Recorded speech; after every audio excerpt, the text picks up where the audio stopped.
Welcome to PBCJ's coverage of the lower house. I'm Simone Absalom Gale. The session will start with prayers followed by a roll call of those in attendance. This is usually followed by questions and answers to questions, statements by ministers, items under public business, and private members' motions. But before we begin, let's try a parliamentary trivia question. True or false? A parliamentary secretary leads the daily operation of the parliament. Get the answer at the end of this introduction. The agenda is as follows. Under statements by ministers, Minister of Finance and the Public Service, Dr. Nigel Clark, is down to make a statement.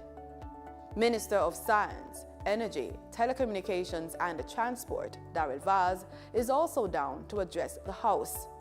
Also, Minister of Legal and Constitutional Affairs, Mrs. Marlene Malahoo Ford, will address the House, and Minister of Labour and Social Security, Pernell Charles Jr., will also address the members of the House. Under public business, the Maintenance Amendment Act 2024 is to be taken. The Judicature Rules of Court Amendment Act 2024 is also to be taken. If time allows, the Major Organized Crime and Anti-Corruption Agency Amendment of First Schedule Order 2024 will be taken. That's what's on the agenda. It should be known that elements of the day's agenda can be changed or moved. But before we go, here are a few things you should bear in mind if you plan to attend a session at Gordon House. No visitor shall create any act or disorder within the precincts of the House. No visitor shall be admitted to the House without first obtaining an admission card. Visitors who remain within the precincts of the House during a suspension of the session are asked to keep silent. No photography, videography, or sketching of the proceedings is allowed, unless so authorized by the presiding officer. It's almost time to go to the main event, but before that, let's get the answer to the trivia question we asked. True or false? A parliamentary secretary leads the daily operation of the parliament. It's false. A parliamentary secretary is a member of parliament in the Westminster system who assists a more senior minister with their duties in several countries. The position has been redesigned as assistant or junior minister. Recently, Senator Abka Fitz-Henley assumed the role of parliamentary secretary in the office of the Prime Minister. Parliamentary secretaries play a vital role if often unrecognized, a role in assisting cabinet ministers and providing a link between ministers and parliamentarians, given that the role of Parliament Secretary is largely defined by the Prime Minister. Now, over to the proceedings. Dr. Tufton, Mr. Mackenzie, Mr. Chuck, Mr. Vaz, Mr. Charles Jr., Mr. Green, Mr. Morgan, Mr. Hutchinson, Mr. Terrelong, Ms. Smith, Dr. Dunn, Mrs. Cuthbert Flynn, Mr. Main, Mr. Davis, Mr. Witter, Mr. Brown, Dr. Brownberg, Dr. Charles, Mr. Chin, Mr. Cousins, Ms. Crawford, Ms. Daly, Ms. Davis, Mr. Golding, Mr. Graham, Dr. Guy, Ms. Hamilton, Ms. Hannah, Mr. Enriquez, Mr. Henry, Mr. Hilton, Mr. Jackson, Mr. Lawrence, Ms. Lee, Mr. Miller, Mr. Montague, Ms. Morrison, Mrs. Nita Garvey, Mr. Paulwell, Mr. Phillips, Dr. Phillips, Mr. Robertson, Mr. Robinson, Mr. Samuda, Mr. Shaw, Mr. Siblis, Mr. Slowly, Mrs. Vaz, Mr. Warmington, Dr. Wheatley, Mr. Williams, Mr. Wilson, Mr. Wright, Dr. Brownberg. Thank you, Madam Speaker.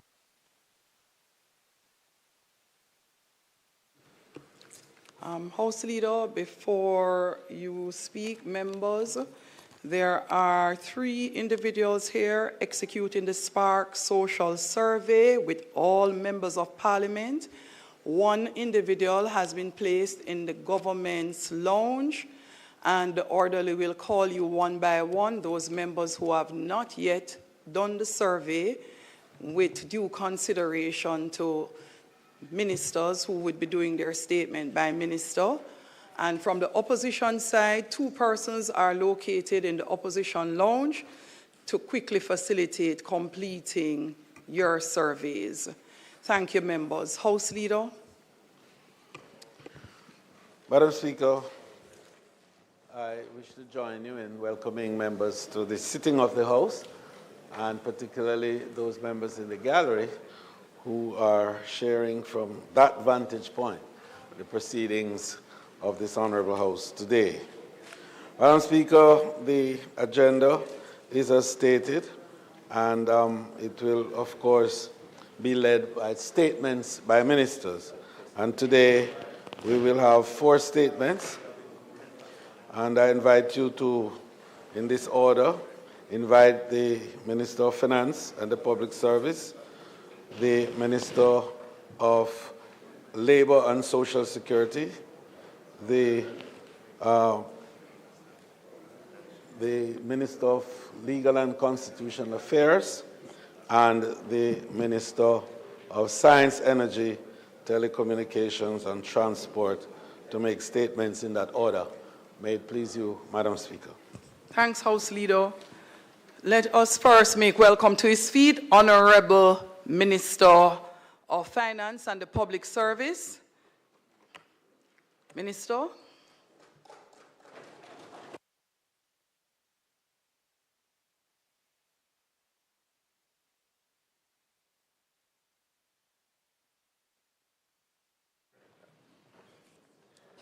Thank you, Madam Speaker.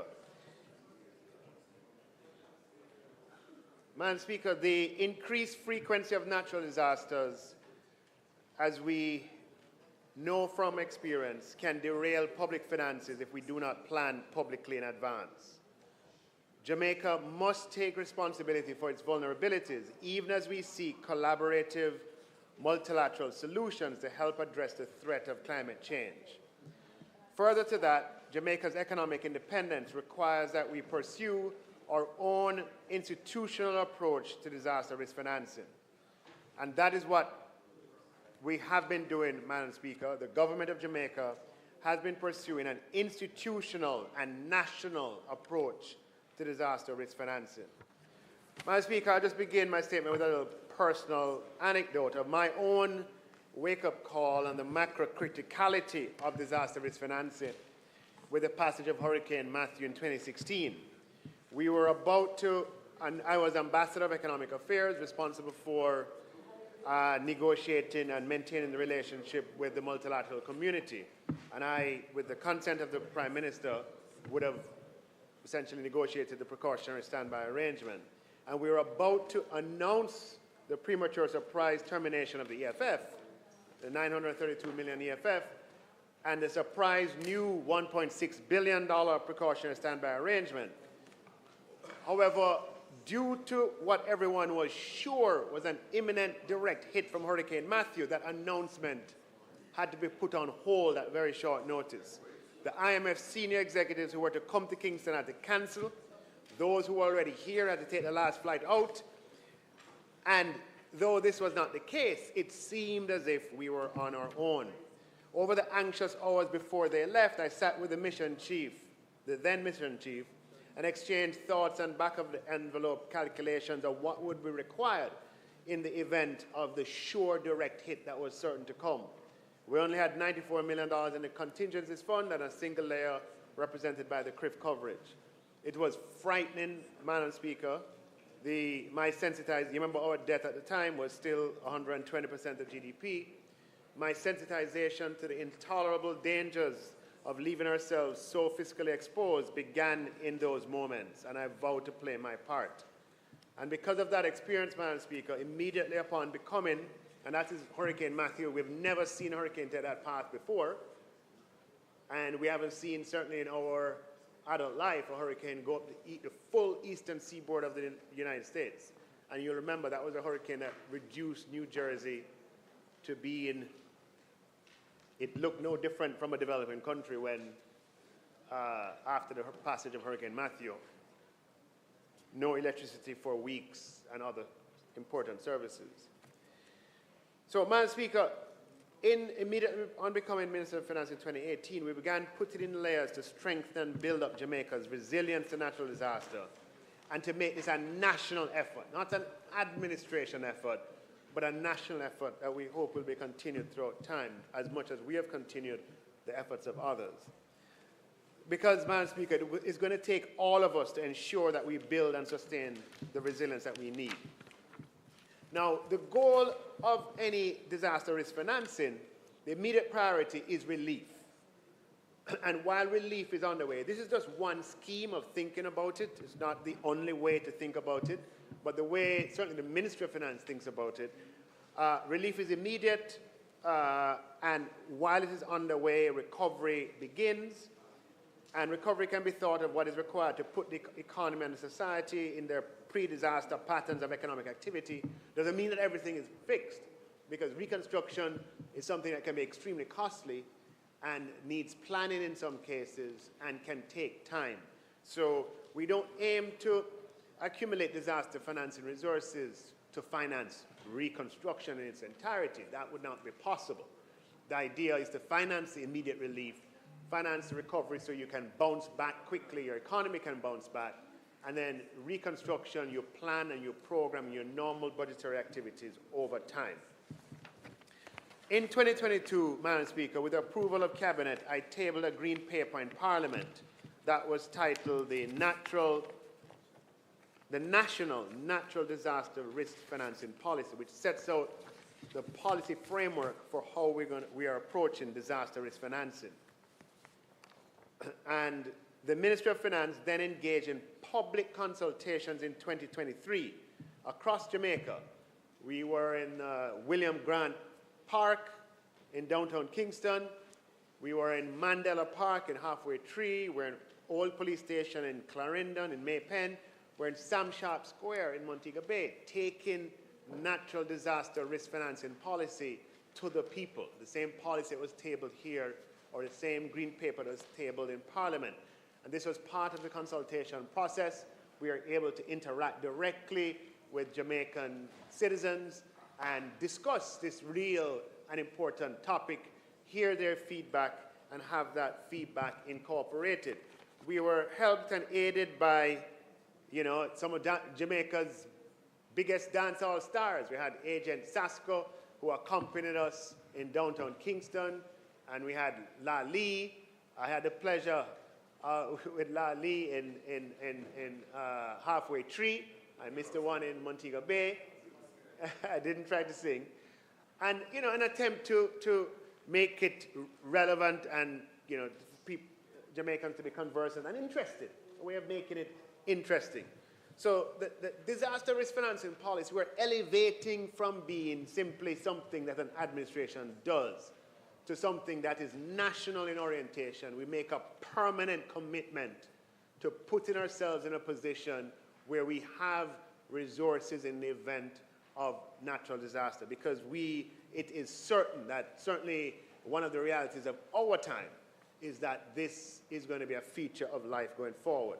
So in the consultations, the policy is explained as the Government of Jamaica's strategic guide to disaster risk financing, aimed at minimizing the impact of disasters on the national budget, the economy, and the society, and ultimately increasing the country's fiscal and economic resilience to natural disasters.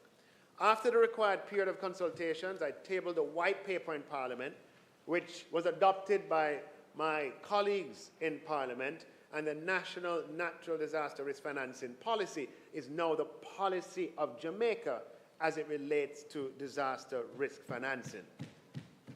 So again, not an administration thing, but a national embraced by the Parliament of Jamaica. The National Natural Disaster Risk Financing Policy promotes a risk-layered approach to funding disaster relief, recovery, and it says reconstruction here, through the establishment of adequate reserves to address the costs associated with high-frequency, low-severity events such as floods and heavy rainfall, and the transfer of risks related to low-frequency, high-severity events such as major hurricanes and earthquakes through a portfolio of financing instruments.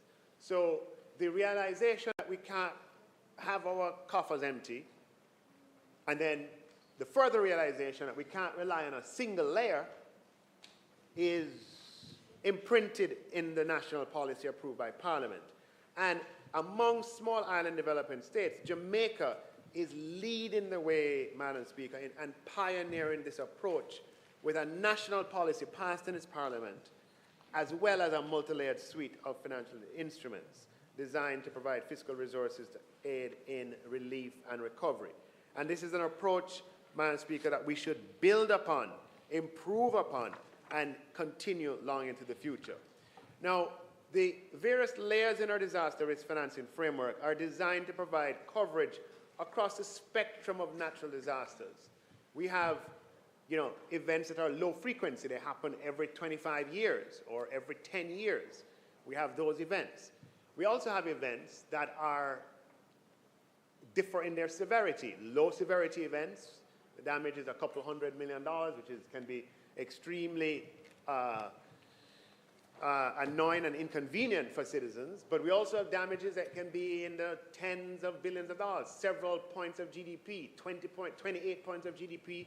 That was the damage during Hurricane Gilbert.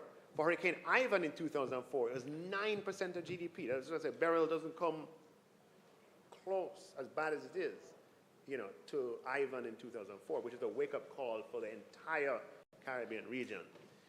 So the challenge is to provide resources for all of those possibilities, and you can't do it with one strategy. Madam Speaker, the philosophy behind this design is that every storm is not going to be triggered by all instruments. However, fiscal resources have to be available from some instruments for every storm. And we divide a suite of instruments into two. Those that cover the risk that we retain. So there are certain risks that we decide that it's too costly to transfer those risks to the insurance or capital markets. We'll retain those risks and accumulate savings to deal with those risks. And risks that are higher, we will transfer those to capital markets and insurance companies. Now, what we would find is that if we were to try to have insurance cover everything, it would be far too expensive. And if we were to try to have domestic savings cover everything, we would need more than we can afford to put away at this point. So I just want to go over very briefly the various layers and then spend some time on the catastrophe bond. It's important that the Parliament has all the details on that and how it works. So the various layers in our disaster risk financing strategy are designed to provide the spectrum, I said, the coverage across the entire spectrum.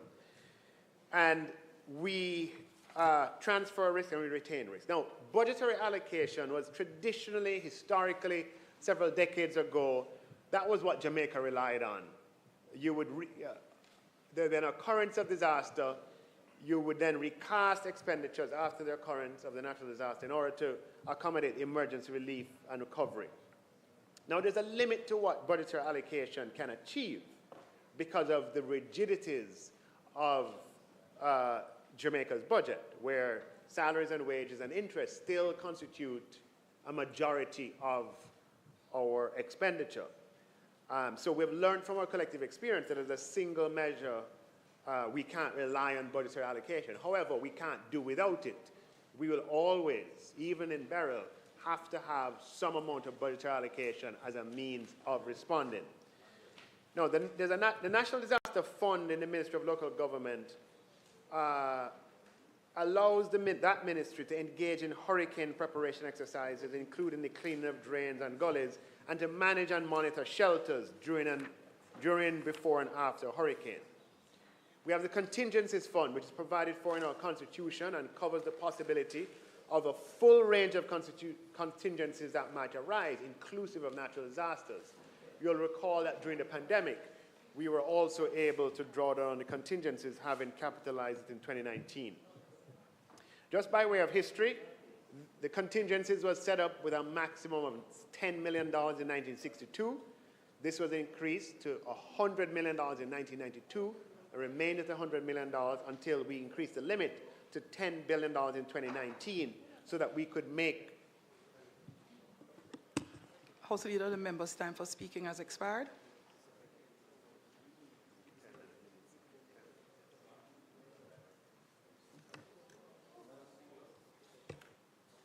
Madam Speaker, the member's time for speaking having expired, I beg to move that the member be allotted 10 minutes to conclude his presentation. May it please you, Madam Speaker. House, the question is that the member be allowed a maximum of 15 minutes to complete his presentation. Those in favor? Those against? The ayes have it. So, Madam Speaker, we increased the limit. Thank you, Madam Speaker, and thank you, members. We increased the limit to $10 billion in 2019 to facilitate a capitalization of $4 billion that we made in that year. Since that time, Madam Speaker, the government has chosen to defray expenditure, and we have added, without making any fanfare of it, we have added amounts annually to the contingencies fund, and the balance, as at March 31st, 2024, stood at $5.3 billion. I originally gave a dated figure of the original capitalization of $4 billion and didn't add the amounts that we have added since. So $5.3 billion is at March 31st, 2024. Now, only in June, I opened and closed the debate, and Parliament passed the amendment to the Financial Administration and Audit Act that created the National Natural Disaster Reserve Fund. So this was only created in June. The legislation was just passed in June. And this is intended now to be the principal tool of domestic savings accumulated specifically to address the fiscal cost of natural disaster. And this is for not just your your high frequency, low severity natural disaster. This is for your medium severity, because the damage has to be more than a certain amount to unlock the NNDRF. The threshold was 1.5% of GDP. So, but that can be the fiscal impact, but it can be revenue and expenditure. That's not hard to meet, right? If you think about Beryl so far, what we have had so far, damages coming in at, if I were to guess, we're just under 1. If you add up the 10 billion for roads, the 2 billion here, the 3 billion there, and if you add revenues to it, we're close. Yeah, if you add the dip in revenues, we had we had a whole week where the tax office was closed, right? So, revenue loss, yeah. So, fiscal impact of 1.5, it's not every hurricane that's going to achieve that, but it's not, it's not out of the question. But that's the reason why we want to have the contingencies that's not dependent. But you have to have something, a pool of savings that you don't tap for the routine event. You can't. Or else what will happen is that we'll run out of funds when we need it, right? So that's the purpose of the NNDRF. And the law that we passed mandates the government to save towards NNDRF every year. The law doesn't put a minimum, but it says you should save towards, and we had budgeted this year to put $1 billion in NNDRF, okay? We have the credit contingent claim with the IDB, which is a pre-approved loan facility negotiated years in advance, and that triggers on the impact of natural disaster. And so rather than wait until a natural disaster event and then seek to arrange financing, which can take 9 months, up to 9 months, to complete all the phases that lead to disbursement, we have the line of credit fully approved and funded in advance. This avoids the scenario, which has happened in the past, of negotiating and agreeing to terms from a position of weakness. The first credit contingent claim with IDB was in 2018, and we renewed it in 2021, and we have up to $300 million for tropical cyclone and earthquake and $100 million for pandemics. Now, Madam Speaker, in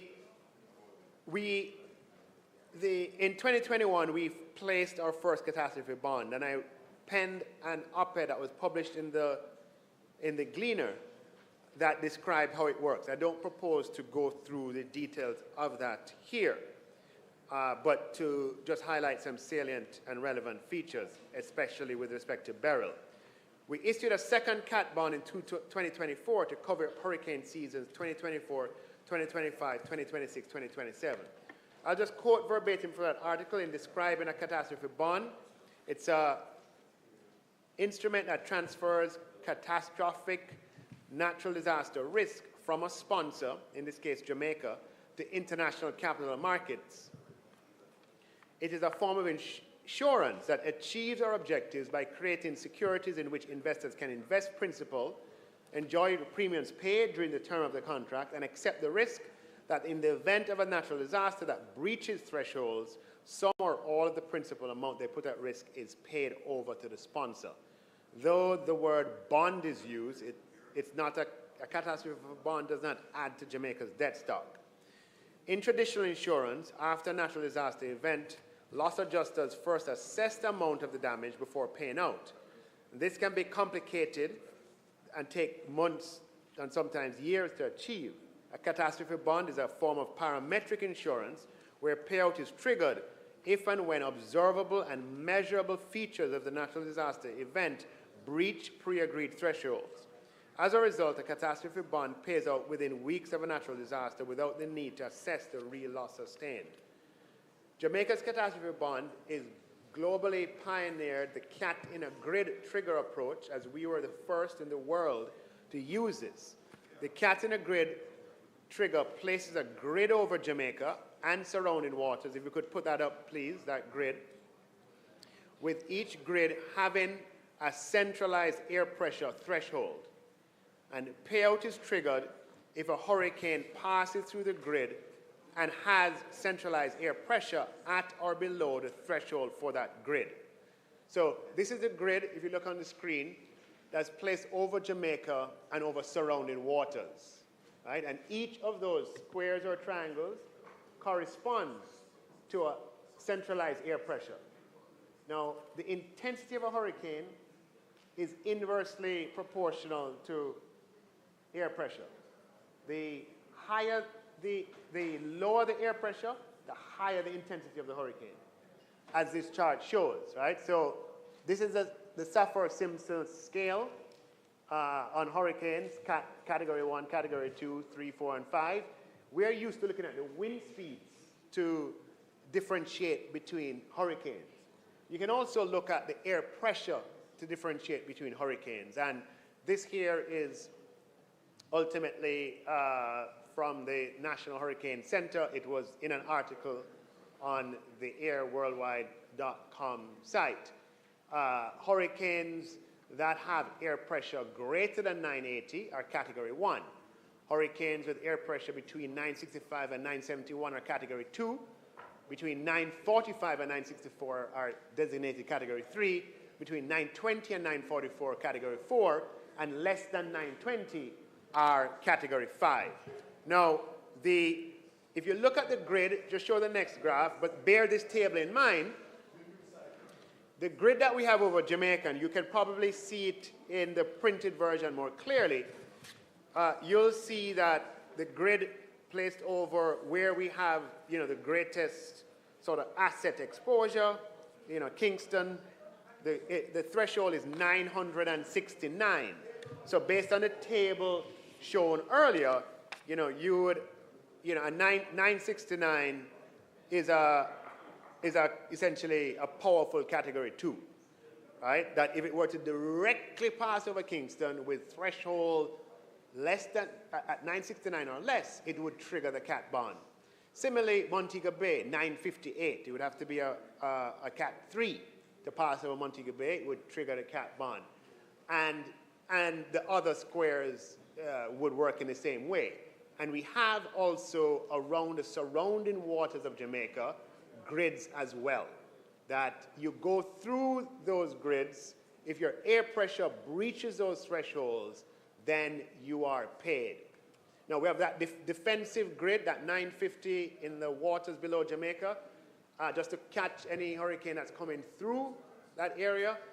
You know, Ivan and Dean went through that area. Beryl went through that area as well. But the threshold is 950 by the time Beryl came, and I'll get to that in a second. So we can go back and forth between these charts. I just want to show you the next chart to show you Hurricane Beryl and how, and these are courtesy of Swiss Re Capital Markets. They represent the Jamaican or cat bond. When Hurricane Beryl was in the Eastern Caribbean, it was, you know, the air pressure was 957. By the time it passed over Grenada and Eastern, going into the Caribbean Sea, it went as low as 936, 935, 934 in the mid-Caribbean. And that was whenever we began to get really worried that we could have a Category 5 on our hands. As it got closer to Jamaica, it weakened in intensity, 947, 946, 952, the centralized air pressure. And by time it went through that southern grid, the air pressure was 959, just outside of the threshold. Now, these centralized air pressures are measured independently by the National Hurricane Center in the United States, so an independent third party, which is a government entity, and our cat bond references their publications.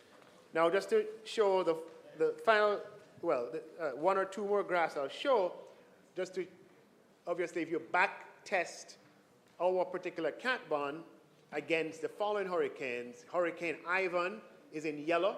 You see the track of Hurricane Ivan, so it would have breached these thresholds, a very similar path actually to Beryl. That was in 2004.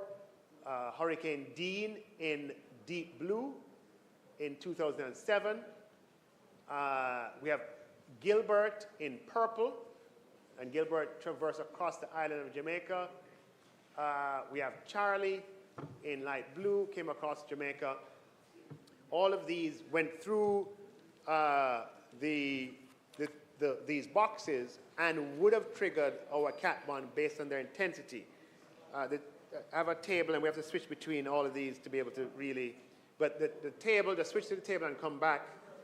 Ivan had a air pressure 924, 923, Dean 927, 926. As you can see, those have been very powerful Cat 4, just below Cat 5 storms, which, and the damage as far as the numbers that the PIOJ has and ODPEM has relating to those storms indicates their intensity. So, Madam Speaker, I can talk more about these in the question and answer session, but let me just move on to the next topic, Madam Speaker. We have been informed by the Caribbean Catastrophe Risk Insurance Facility that Jamaica's tropical cyclone and excess rainfall policies have triggered with payout amounts of $16.3 million US and $10 million US respectively, which represents 2.5 billion and 1.6 billion Jamaican dollars. Madam Speaker, the path of and intensity of Hurricane Beryl did not trigger Jamaica's catastrophe bond. As such, disaster risk financing resources available to the government due to the pre-financing of disaster risk totals approximately $10.9 billion, made up of $5.3 billion in the contingencies, $4.1 billion from CRIF, which is to come, $1 billion, which we had budgeted for the National Natural Disaster Risk Fund, and National Disaster Fund of $500 million. Now, Madam Speaker, it could always have been more, but we have never been in this position before. To have a hurricane hit us and to have resources on hand to meet the emergency relief expenditure. We must bear in mind that as intense as Beryl was and as much damage as it caused, there have been few hurricanes that have been more meteorologically more intense and more damaging to Jamaica than the Ivan and Dean in 04 and 07. And we have to remember that we are in the beginning of the hurricane season. We still have August, September, well, the rest of July, August, September, October, November. And so we can't completely drain these resources. As such, Madam Speaker, the government plans to tap $5 billion from our disaster risk financing resources to address the immediate relief and recovery efforts related to Hurricane Beryl. We plan to disburse $1.3 billion to the Ministry of Economic Growth and Job Creation to finance programs announced by the Most Honorable Prime Minister last week. And we plan to disburse $1 billion to the Ministry of Labor and Social Security from these resources to finance the programs that the Minister of Labor will shortly describe and detail. And we, as I mentioned, will disburse up to $5 billion from these resources, Madam Speaker. Any expenditure beyond this amount that falls into this fiscal year will be financed from the proceeds of donations, which are not on this chart, and the donations that have been pledged so far, if you add, from the UN, 2.5 million, 200,000 from the US government, 250,000 from the CAF, which is the multilateral bank that services the Caribbean and Latin America. IDB has promised 200,000, and several other entities, and the CDB, 200,000. We are, if you add just those, we would be already approximating 700 million or thereabouts. So donations could well get to $1 billion. The thing about donations is that some of them are very specific as to what they can be used for, and we have to honor that specificity. So any amount above the $5 billion that we draw from these resources, Madam Speaker, that is for this fiscal year, we will finance through the proceeds of donations and through reallocation of budgetary resources. And all expenditures undertaken in relation to Hurricane Beryl up to that point in time will be represented in and all expenditures undertaken and planned to be undertaken will be represented in the first supplementary estimates to be tabled later this year in a matter of, I guess, several weeks at this stage. Thank you, Madam Speaker. Thanks, Minister. The member from St. Andrews South East. Thank you very much, Madam Speaker. Minister, based on the estimates I've heard from various ministers, and if I do a back of the envelope calculation, I've heard estimates totaling close to about $40 to $45 billion in terms of the damage that has been caused to date, and those are estimates to date, which would not represent a complete picture. Given the 11 billion, and you may get another billion through donations, you're still going to have a gap of somewhere about $30 billion. Given the rigidities in the budget around debt and salaries, you have made a decision not to draw down or borrow any funds to finance the expenditures that are related to Beryl. So the monies would have to therefore come from what was programmed in the capital budget for the 2024-25 year. So my first question would be, given the 30 to 35 billion that you'd be looking to fund, where do you anticipate those funds coming from? Which projects, which would have been programmed that you're likely to have to reallocate from, first? Secondly, education is probably going to be one of the biggest priorities with back to school in about 6 weeks' time. Are there funds available to the Ministry of Education, notwithstanding procurement and other challenges that they may have, to get the schools ready for the end of August? Specific to the CAT bond, I wanted to find out whether the CAT bond, once the coverage carries us up to 2027, whether it facilitates multiple payouts. Meaning if we have Beryl, it's not disturbed here, but we may have other hurricanes, whether you can only access it with one payout or once you're covered for the period up to 2027, if, God forbid, we don't want to have multiple hurricanes, but whether there be 2 or 3, whether we can access that facility. So those are my initial questions. Madam Speaker? I know there may be more questions, but because of the nature of those questions, I prefer to answer them first. So if you can put the first graph that I had in my presentation back up, where we described the financing of, no, the first graph.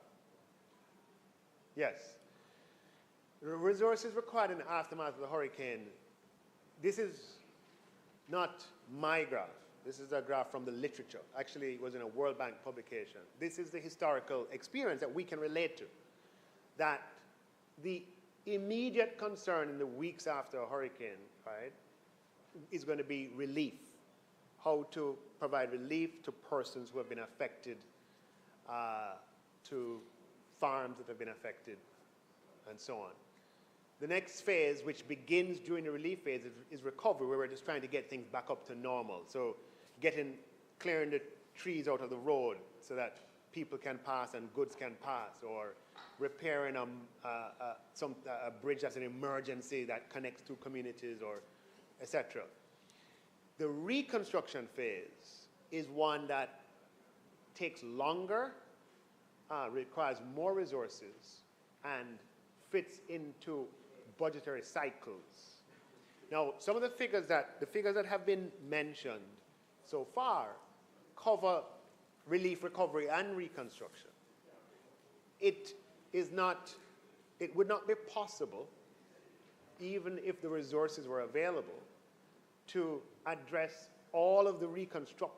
I think the Prime Minister has said as much, to address all of the reconstruction that's necessary within the remaining months of this fiscal year.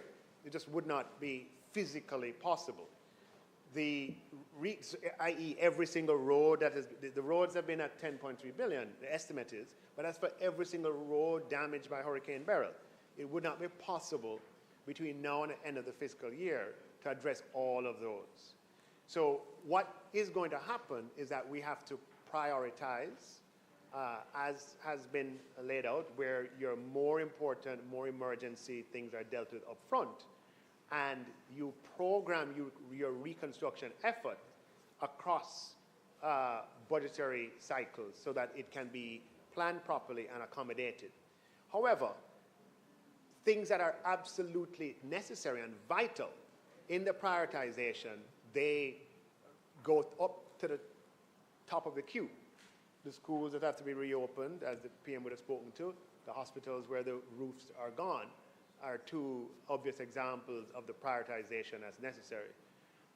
But when people, for example, say the damage in agriculture is X billion, if you have a crop that has a 6-month cycle, you're definitely not going to replace X billion dollars of damage from the agricultural crop overnight. That is something that, obviously takes place over time. What you can do up front is to help people with fertilizers and seeds so you can replace the loss, but it's going to be replaced over time. So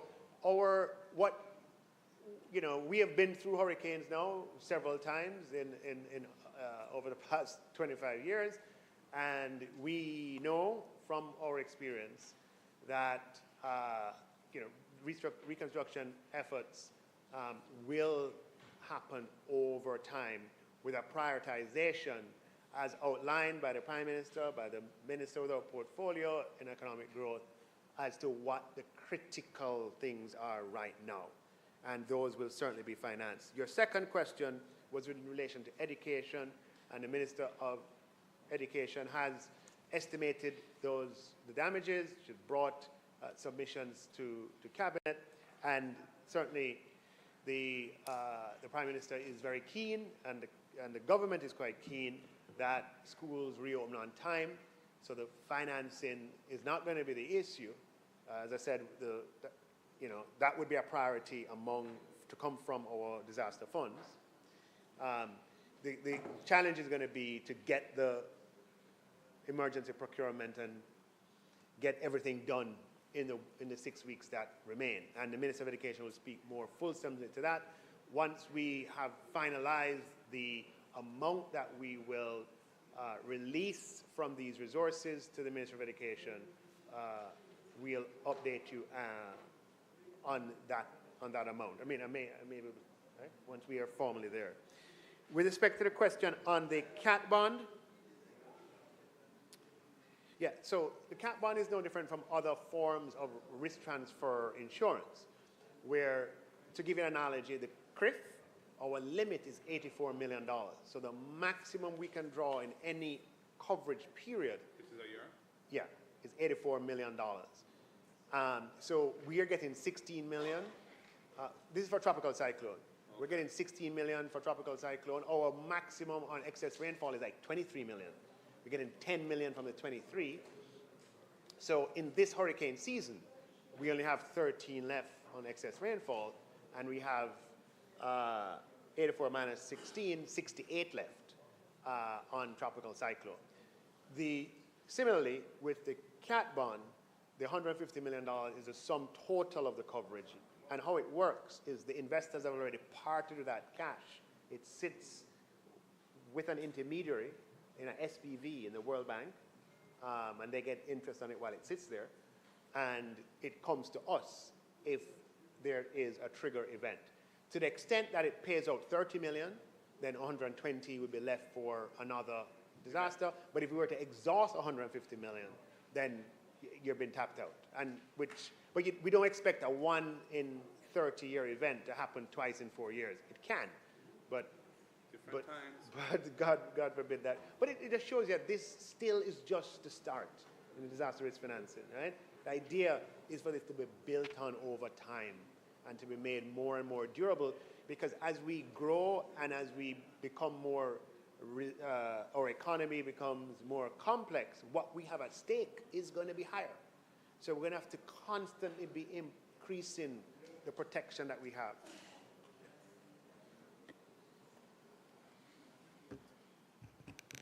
Opposition leader. Thank you, Madam Speaker. So the resources available from the disaster risk financing arrangements are 10.9 billion. And you've made a decision to utilize 5 for this event from that. So from that 5, the money is to fix the schools and the hospitals, the immediate relief to farmers, and immediate road and infrastructure repairs, and housing. I don't know how you're going to deal with the housing side of that. That will be, all of that has to fit within that envelope. So you're holding back 5.9 less 5, 5.9 for future, right. And you're choosing not to draw down on the IDB facility, so you're not looking to utilize any debt towards the restoration. So the reconstruction, as you call it, here. So the reconstruction, such as we will be able to do any of it this fiscal year, other than the donations, which roughly $1 billion, I think you indicated, would, and when the road repairs were preliminary estimated at over 10, and so on. So the reallocation of resources from within the existing budget is really going to be where it's at for any restoration that is done, I see. And, you know, where does that leave, for example, the revenue measures of 25 billion that were spoken to in the budget, which were to be financed by this assignment of receivables, which we haven't heard anything more about? And I'd love to hear where we are with that, and if that's still on the cards, you know, what elements of reallocation do you anticipate are likely to take place in terms of reallocation of expenditure from what was originally budgeted to deal with reconstruction, or indeed any recovery, to the extent that a recovery, if there's early, I mean, it's a spectrum, so when a recovery becomes, but, you know, to deal with fixing us, restoring us since burial, What is the reallocation that you anticipate? What is it like to be, and where is it to come from? So, Madam Speaker, the first thing to say is that Jamaica has a lot of experience in reallocation because it has been the only game in town for such a long time. Yeah, what is new is to have 10.9 billion of which you can draw 5.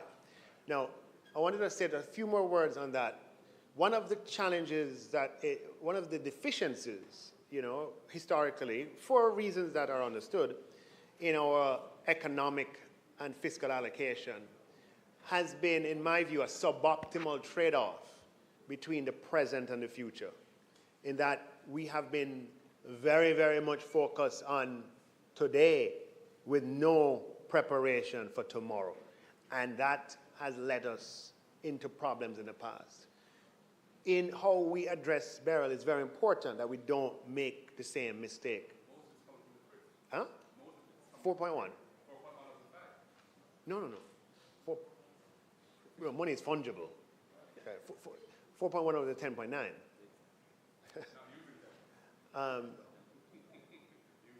No, money is fungible. So we're using 5 because we want to have 5 left. Okay? The 5 that we're using, the CRIF money is not going to come for another 30 days.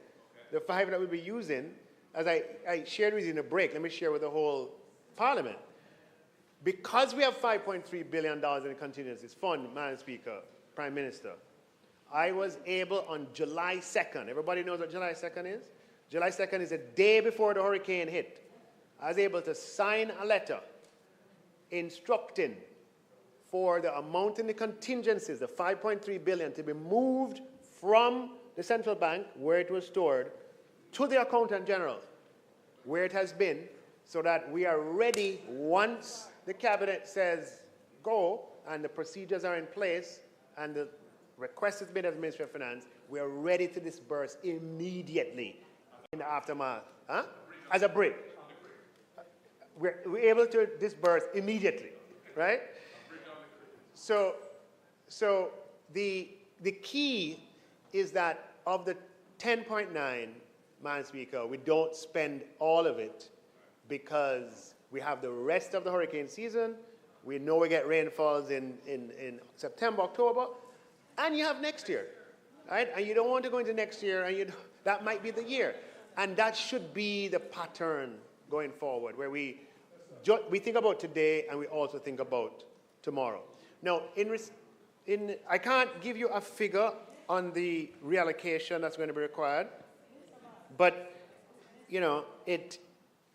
we have to make an assessment as to what we can reasonably expect to procure beyond the emergencies. The emergencies will be done, and I mentioned there's enough there for us to, out of the contingencies, fund Ministry of Education with a certain amount to get schools and the Ministry of Health. We're able to do that. Minister of Agriculture is already using his existing budget with the farmers, etc. So the emergency we are fully capable of responding to. The further decisions that are going to have to be made, for example, we have a lot of resources that are allocated towards roads this year, okay? And it might mean that what was a high priority before, roads are fungible. So we have road 1 to 10. You had planned to do road 1 to 4, but road 5 to 6 have been damaged severely by the hurricane, so you put 5 to 6 in. So the good news is that the government has the most money for roads financed by it with its own money ever, certainly in living memory. We have 20 billion for Spark, and we have the 4 billion for secondary roads. $24 billion for roads as at now, as at today, right? So yes. So look, I don't want to trivialize it. The exercise that we're going to have to do will be comprehensive and detailed. We have to take in all of the requests, and remember, we have other, the thing about a hurricane is that it affects the finances of the country in ways that sometimes are not obvious. You have public bodies that lose revenue, the NWC, for example, has lost a tremendous amount of revenue. That has an impact on their ability. And, that's a contingent liability for the government. So we're going to have to just have everything come in and then make, a calm, cool assessment as to a prioritization schedule that makes sense, both from the point of view of need, but also, importantly, from the point of view of ability to implement in the fiscal year. Is that 5 million fixed in stone, 5 billion fixed in stone, or things worse, you might adjust? Yeah, well, I want to leave stuff for next year, right? But it could be, by the time we come to a supplementary, we'd have had, 2 more months of a hurricane season. And if there's nothing that passes, you might feel a little more confident to go a little further than that, right? But the principle is just to leave something back because we don't know exactly how things are going to unfold. Yeah, but we have enough to be able to respond immediately to the emergencies, and you'll hear later from Minister of Labor, how he's going to make a lot of what we're able to allocate to him. Yeah. Thank you. We will next hear from the Minister of Science, Energy, Telecommunications, Transport, the member from Portland Eastern,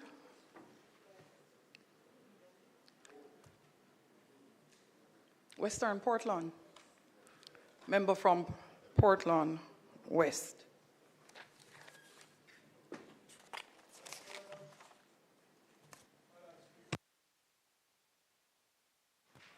Madam Speaker, thank you very much.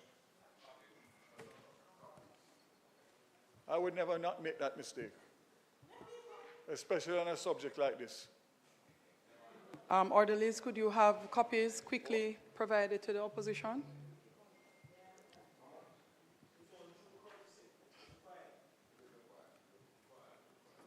Is that practice?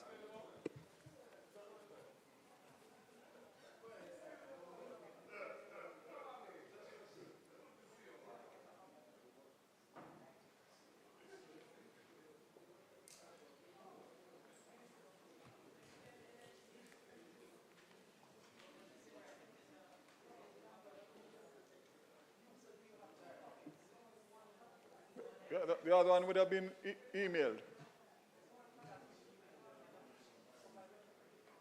Member Paulwell, that's one copy. You can take that and I'll print the other one. Give the opposition the copy. We will print from the email for the members of Parliament.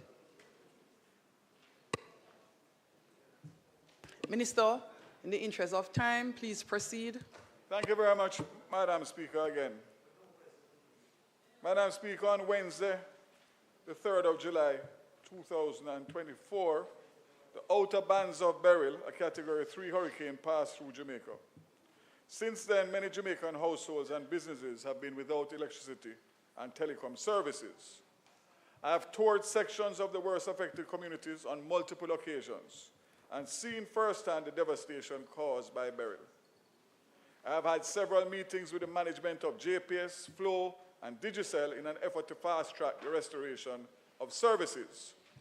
I am in daily communication with the leadership of these providers and will remain vigilant in the pursuit of normality for every community and customer across the length and breadth of Jamaica. Madam Speaker, I know that many JPS workers and contractors are in the field working long hours and themselves maybe have been dealing with issues in their homes and families as it relates to damage caused by Beryl. Despite the fact I have major issues with the response management in relation to where we are after 3 weeks. These include JPS's original estimate given to Cabinet for restoration 2 weeks ago that has been missed. JPS's deadlines published for parish by parish restoration, which has been missed. And let me just state, Madam Speaker, that I got JPS to agree to give 3-day schedules showing the areas that are projected to be restored every 3 days, published on their website and all over social media, and I share it with my parliamentary colleagues on both sides. areas where the JPS has indicated that are restored, and upon checks made, they are not fully restored. What do I mean by that, Madam Speaker? They say sections. And I have a situation just yesterday where the member from North Central Clarendon showed me sections of MOCO. And when I made inquiries and asked him to give me evidence, over 50% of MOCO was not restored. So therefore, Madam Speaker, we have to give accurate information and detailed information to reduce the frustration and the misery index. Madam Speaker, based on the missed deadlines, the projected date for full restoration keeps moving further and further away. And again, I want to be specific. When you miss deadlines that were set for the 17th to the 19th, and you move them over into the 20th to the 22nd, which ended yesterday, then obviously the workload has not lessened, and therefore other areas that are to come back on track are pushed back. It's common sense. Madam Speaker, as of my last meeting with JPS management on Saturday morning, I was not satisfied with the answers to my many questions that JPS truly understands the pain and suffering of the people of Jamaica and the JPS customers after 3 weeks. Since then, I have taken the following steps. I contacted the OUR and asked them to convene a meeting with the JPS as the regulators. Subsequently, on receipt of the letter from JPS for force majeure clause to be introduced, I subsequently sent that to the AGC, the Attorney General's Chambers, and the OUR for their response to me. Yesterday, Madam Speaker, I had a meeting in between Cabinet with the 3 government directors on the JPS board. Firstly, to find out whether or not they were aware of the decision by JPS to send out what I call the insensitive and unacceptable estimated bills for persons who right now don't have electricity.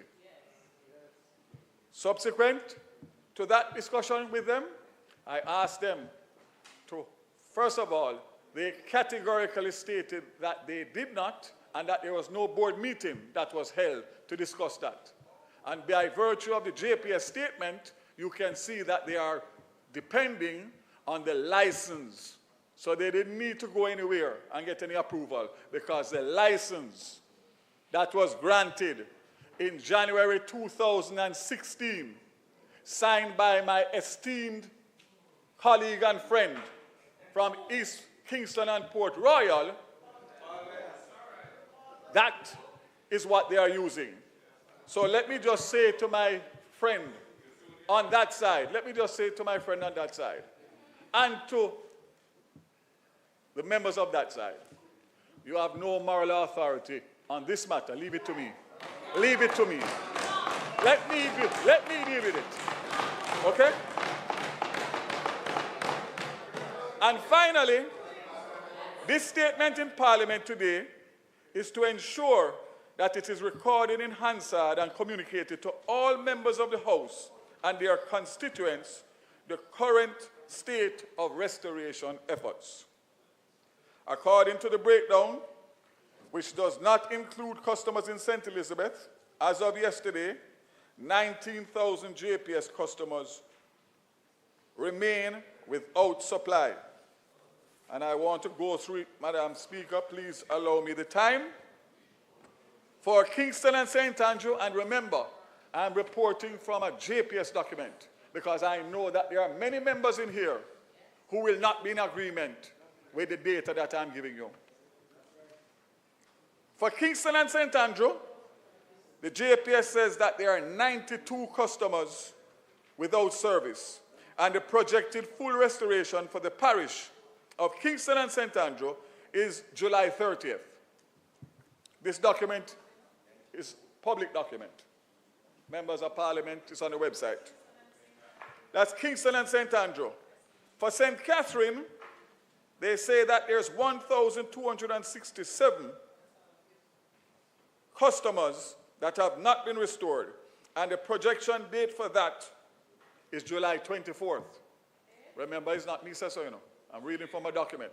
This document is current, Leader. This is current. As a matter of fact, it was done yesterday, so these numbers should have reduced. For Clarendon, they say 3,107, and the restoration date is July 27th. Now, those of us who are in this house and on the ground will know that as I read these numbers, the numbers that are on this document as it relates to what is happening on the ground in the constituencies do not align. In Clarendon, 3,107, correct. In Manchester, they say that there's 1,610 without restoration, and July 30th is the date for that. In St. Elizabeth, the projected timeline for that is August 5th for full restoration. And some parts, July 19th. So between July 19th and August 5th. They have not given me that. That's the only parish that they have not given me. Westmoreland is 1,013 with a date of between July 31st and August 5th. Hanover, listen to this one, 4,263 with a date of July 31st. St. James, 1,863 with a date for restoration by July 31st. Trelawney, 1,740 with a date of July 27th. St. Anne, 765 with a date of deadline of August 4th. St. Mary, 1,174 with a date of July 27th. And St. Mary has 3 pages. St. Thomas, 70 customers for July 24th. And last but not least, Portland, 1,562 for a deadline of July 27th. I suspect that they are talking about West Portland alone, because I can speak categorically to the fact that Portland, one of the least affected parishes, is one of the worst in relation to restoration. Now, I do know that Portland geographically has its challenges, so I give and take. However, Madam Speaker, I give it to you as I get it. Madam Speaker, on Sunday, after coming off the tour of 3 parishes and 5 constituencies in the worst affected areas, I decided to create my own online mechanism to receive feedback from the public. And the feedback has been alarming. Within a 24-hour period, at my last check, there was almost 400 JPS customers that had indicated that their respective communities remain unaccounted for or for underpublished JPS work schedule. Madam Speaker, 3 weeks in to burial, it's unacceptable. JPS was asked, what about the parishes that were least affected and still have not been restored? That is the cry of the people. To be without power and feeling left out will lead to despair and frustration, as we are seeing on a daily basis. I have shared the data with JPS, and I'm demanding that every community, unrepresented or unaccounted for, be added, and that communication be made to these customers directly using whatever methods the JPS has at its disposal. Madam Speaker, I'm also awaiting the report on the outcome of the meeting between the JPS and the OUR. Based on the results of that, it is my intention to call a meeting with the management, the board and the shareholders of JPS so they can further understand my concerns and for them to give me a detailed schedule of locations for customers still not connected and a firm schedule with timelines for them to address this. And most important in this will be what additional resources are being engaged for this to be done. Madam Speaker, with a schedule in hand to ensure conformity, then that we can monitor to see that it is done. If the JPS cannot hold themselves to the schedules that they set, then I will. Madam Speaker, let us move to the thorny issue of the estimated bills. I want to make the position of the government and this minister very clear. Jamaica should never be put in a position again where a utility license granted seemingly protects the provider more than the customers. I'm going to repeat that. Jamaica should never be put in a position again where a utility license granted seemingly protects the provider more than the customers. The bill that was sent out, and by the way, it's not just sent out, it has been received. I have gotten at least 100.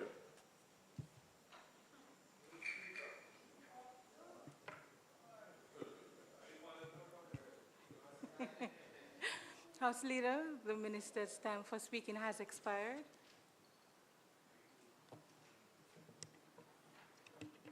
Thank you, Madam Speaker. The member's time having been expired, Madam Speaker, I beg to move that the member be allowed 10 more minutes to complete his presentation. May it please you, Madam Speaker. The question before the House is that the minister's time be extended for 10 minutes to allow him to complete his presentation. Those in favor? Minister?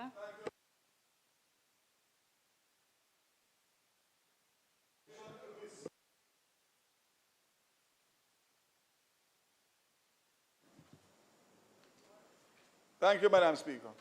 So as I was saying, in relation to this matter of estimated bills, I can clearly state that those bills have actually been sent out, and people have been receiving them up to this moment as I speak. And the bottom line is that JPS has done so relying on the conditions of the license. I want to make it very clear that every customer of JPS, commercial, residential, have been impacted by beryl. So it does not matter whether or not you have been restored or you have not. Because if you have been restored and you are in a particular business and the people around you have lost all their livelihood and all their roofs, then it will have an impact on your business going forward. And therefore, it cannot be seen as if persons who don't have electricity, although they are the worst affected, that there's not others that will take time to get back on track and on their feet. And that is why I'm still at a loss to understand how they could do something like that, even with the legal side on their, the legal aspect of it on their side. This is not a matter of legality, this is a matter of morality. Madam Speaker, I don't know who took that decision, but I think that somebody must be held accountable for a decision like that in a time like this. So, Madam Speaker, I will just say to you that I had the occasion to meet the head of the Cayman utility firm who came here to bring his linesmen, who, as you know, Cayman went through a catastrophic hurricane in recent years. And I took the time to ask him, what did you do? And his answer was simple. Privately owned company on the Toronto Stock Exchange. They took 75 days to restore the last customer. And they did not issue a bill until the 76th day. And even in issuing those bills, they gave concessions, they gave discounts, and they gave payment plans. And that is what any reasonable company would make a compassionate decision such as that. Let us be reminded, Madam Speaker, that JPS is owned 19.9% government, and its balance is owned between East West Power and Maribweni, two gigantic conglomerates. When I asked the gentleman from the Cayman utility, he indicated that they did not have an emergency fund as we do, but what they did was to draw down on emergency lines of credit that they established for situations such as this. We have an emergency fund in Jamaica to the value of $50 million, which comes from the tariffs that we pay every month. And therefore, there must have been some kind of arrangement that could have been made to cushion and not come to a situation where the government is at odds with the JPS. It's not a good situation, but it is needed at this time, and I'm hoping that JPS will do the right thing, as we all make mistakes in life, and come with something for the JPS customers in the coming hours.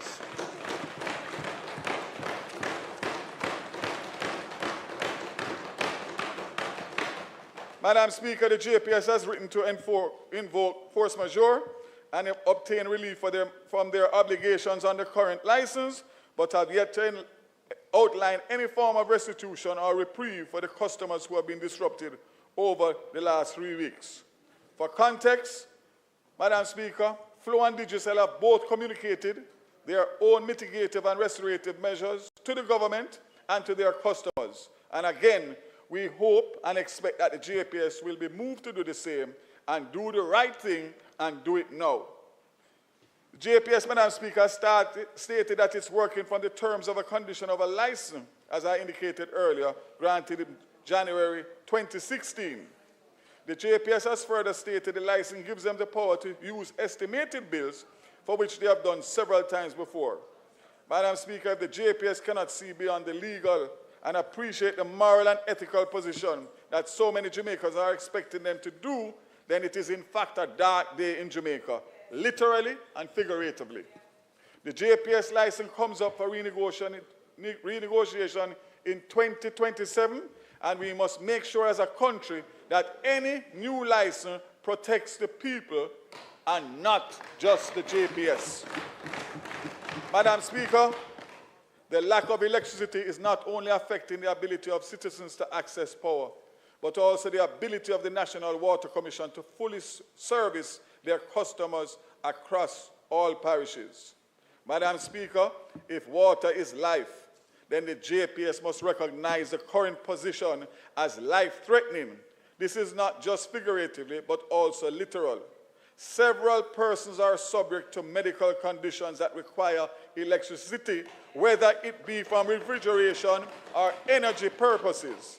This cannot continue, and with the help of our regional partners now in the island, I urge the utility providers to pull out all stops to ensure that they meet the deadlines and expectations to restore all NWC pumps and NIC pumps for irrigation for the farmers of Jamaica. Further to this, I am in contact with the USAID for support, as I make no apologies in stating in this House that I need to make sure that JPS has the capacity to effect full restoration in the timelines needed, which is now. Now.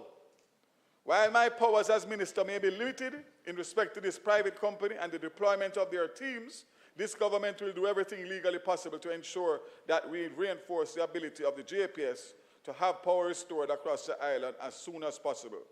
Madam Speaker, let me make it clear that I have no authority to direct the JPS as to where they must send teams or not send teams. I hear that they are saying that I am diverting people from one parish to the next. Well, if I was doing that, Portland wouldn't be in the situation that they are today.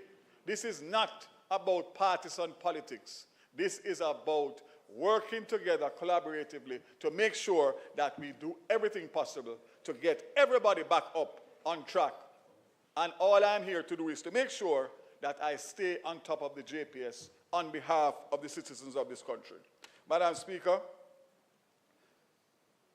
I first made the announcement that there is precedent for receiving external assistance in crisis as this, and I have welcomed teams from across the region who are ready and willing to hit the ground and improve restoration efforts. In the past, there have been periods of months without restoration following a hurricane, much weaker than Beryl. I remember Sandy in 2012. This is 2024, and we cannot hold ourselves and the JPS to those standards. The people demand better, and the people deserve better based on the times that we are living in. In conclusion, I'm fully aware firsthand of the pain and suffering of the people. I'm fully aware of the demonstrations taking place in several communities. I take this opportunity to assure the residents that I hear the pleas and I see the frustration. But in truth, these demonstrations will not help, they will hinder.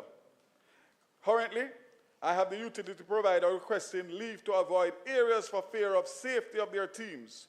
These demonstrations will only serve to put your communities further down on the list for restoration by the JPS, as they will think their safety and that their teams are at risk. While I understand the frustration being faced by my fellow Jamaicans, I assure that I am in contact with all 62 MPs, and the Cabinet remains committed to ensuring that we hold JPS accountable and effect the timely restoration of electricity to all communities. I must laud the efforts of many communities that have been rallying together with the NGOs and the private sector to ease the burden. Our true sense of unity and nationality has been on display with these efforts to ensure we are our brother's keeper. And if you will allow me, I'll just tell you a story that I told the Prime Minister yesterday.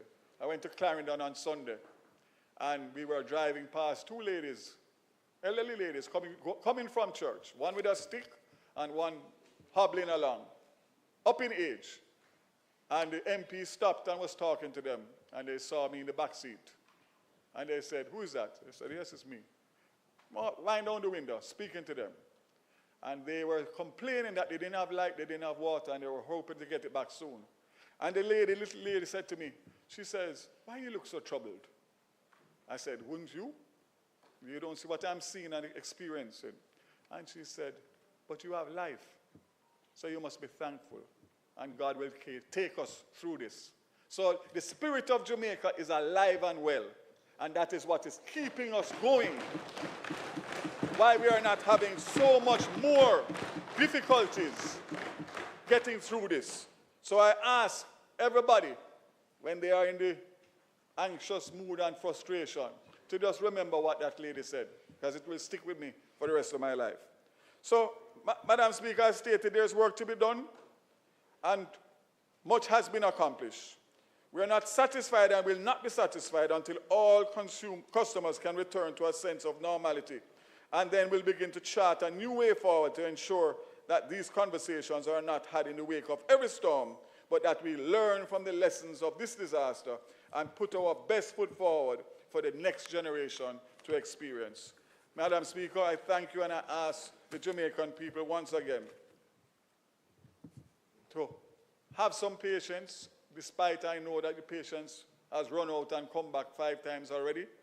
You have my commitment and the commitment of the government and the commitment of all parliamentarians in here that we are going to work together to make sure and restore normality in the shortest possible time. You have my word. Thank you very much, Madam Speaker.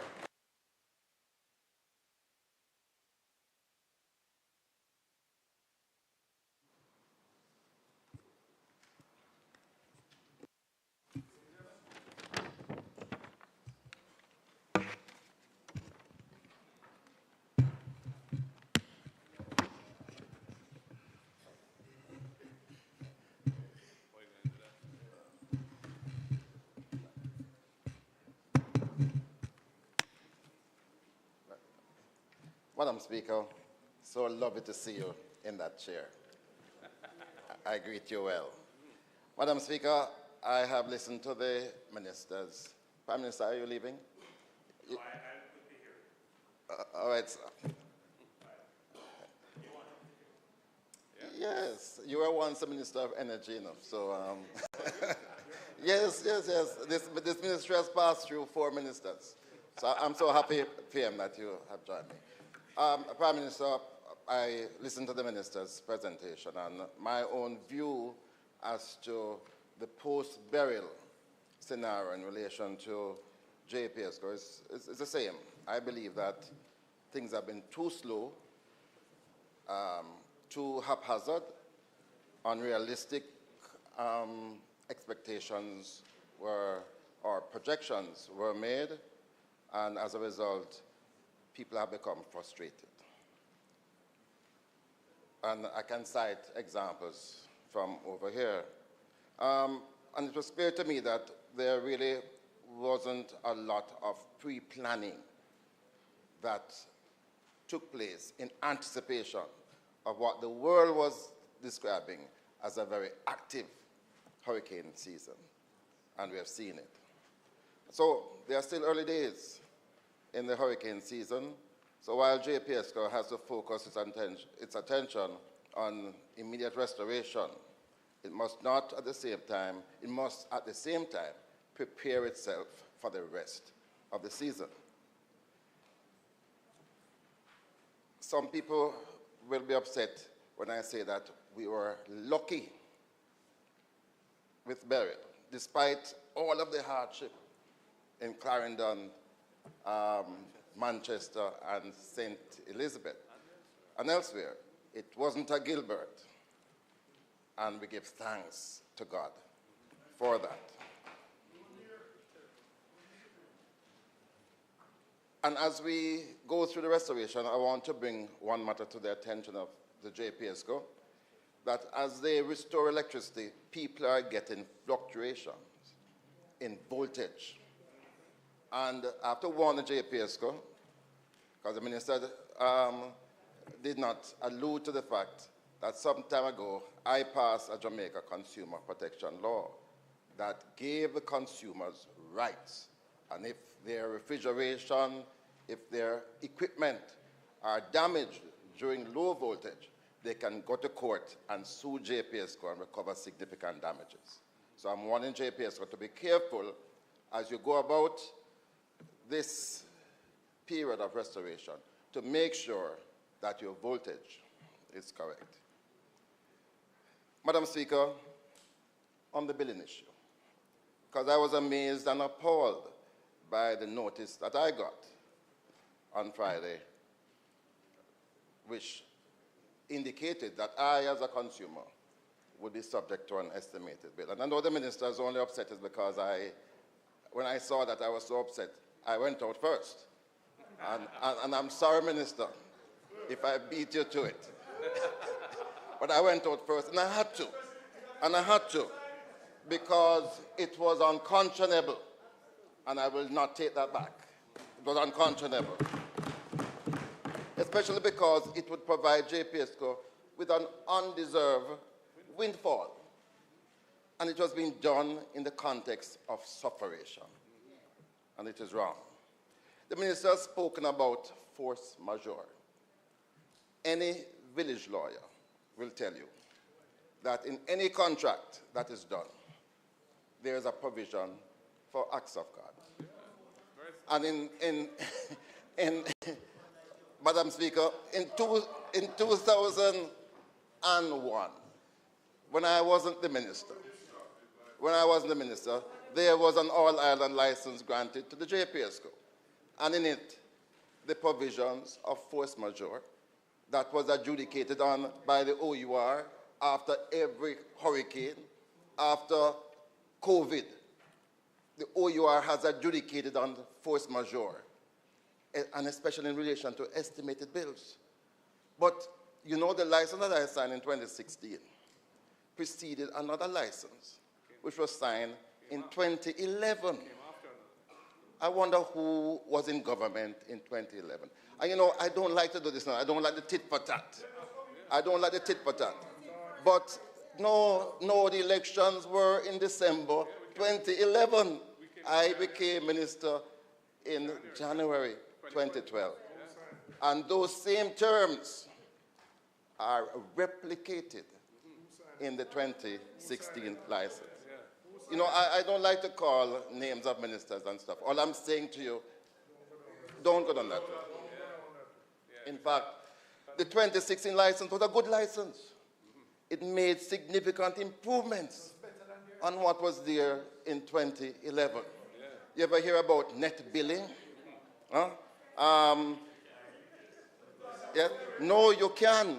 I gave 700 licenses for net billing before 2016. Nothing has happened since my time. Right? All what we have done in terms of renewables, those came out about because of negotiation that I did to incorporate those provisions in a new licensing regime. That's right. And I'm pleased and proud to have been a part of that government. So, Madam Speaker, I have done a fulsome article on the provisions in that license. I have indicated what are the issues surrounding estimated bills, how the OUR has adjudicated over the time, including in COVID, because it was raised by JPSCO in COVID. But, Madam Speaker, the reason, same 10 minutes. 10 minutes, man. House Leader. I'm taking off my bird now, 10 minutes. No, fine. He knows the rules of the game and know how to work with it. Madam House Leader, yes. The member's time has expired. Thank you, Madam Speaker. The member's time for speaking having been expired, I beg to move that he be allotted 5 minutes to complete his presentation. May it please you, Madam Speaker.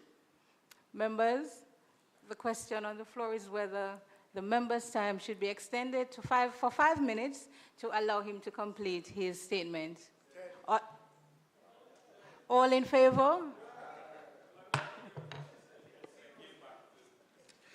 Madam Speaker, I thank you for your generosity, not his.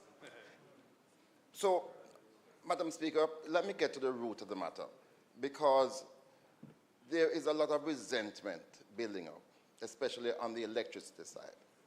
And I'm sure the country will agree with me that when they are called upon to pay estimated bills, what is at the back of their mind is the high price of electricity. That has been a phenomenon for some time, but has gotten worse in recent times. When I was minister, we brought the price down from 40 cents to 23 cents. In 2016, the price was 23 cents. Today, the price of electricity is back up to 40 cents. No, but I'm indicating to you the context. The context. Right.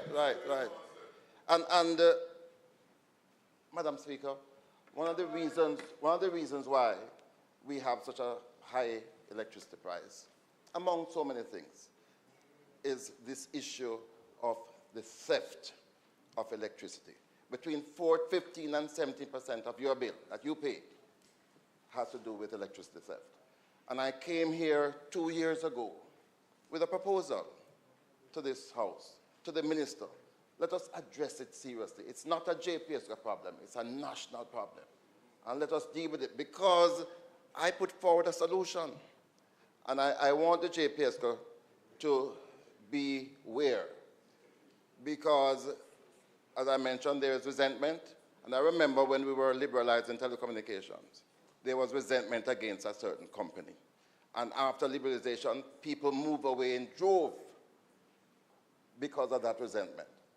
I believe that JPSCO has to work with us now, because you see that thing called solar.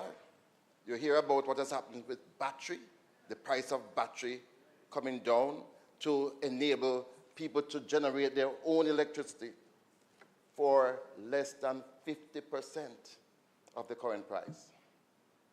And I've said to the government, if you use some of those resources that you have, that you collect every day from the hedge fund, and assist those low-income communities to establish their own solar inverter and batteries. You'll be solving two problems. You'll be dealing with electricity theft, and you'll be lowering the price of electricity by 17%. Just so. And the bigger question for JPSCO, as you look to the future, Jamaicans are going to be moving away from your electricity supplies because there's now a viable 24/7 alternative because of the price reductions that have occurred for solar panels, inverters, and batteries. And because I have limited time, I won't go into my dissertation as to what the minister, his role as minister, ought to be going forward to make life easier for the Jamaican consumer. I thank you very much, Madam Speaker.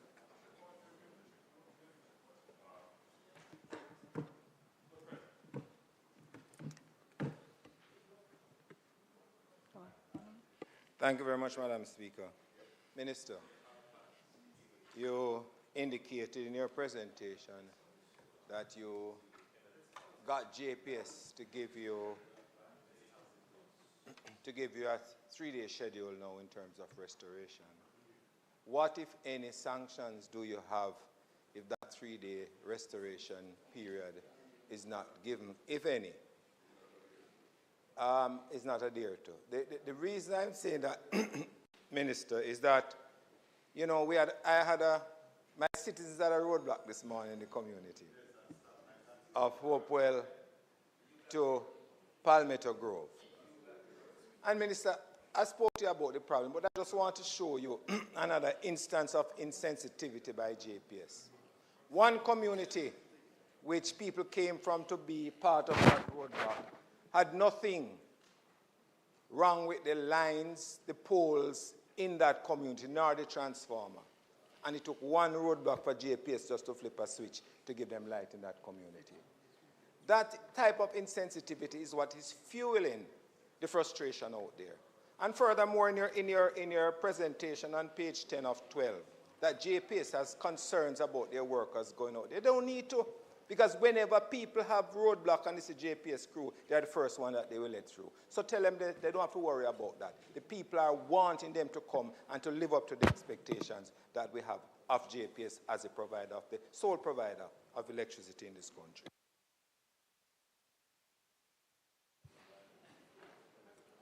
Thank you very much, member. You have been in touch with me on... Oh, let me answer the question first.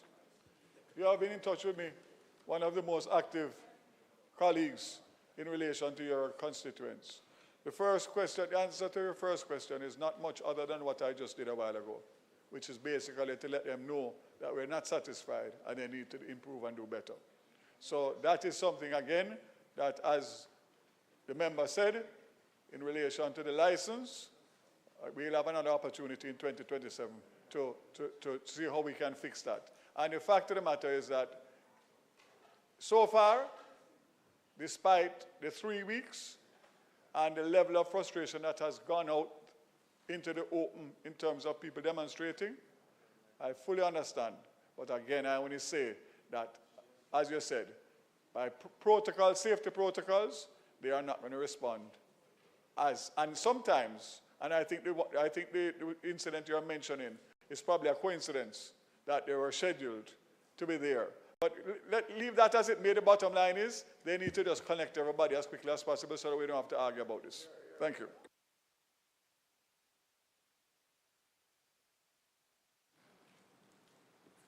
Yeah.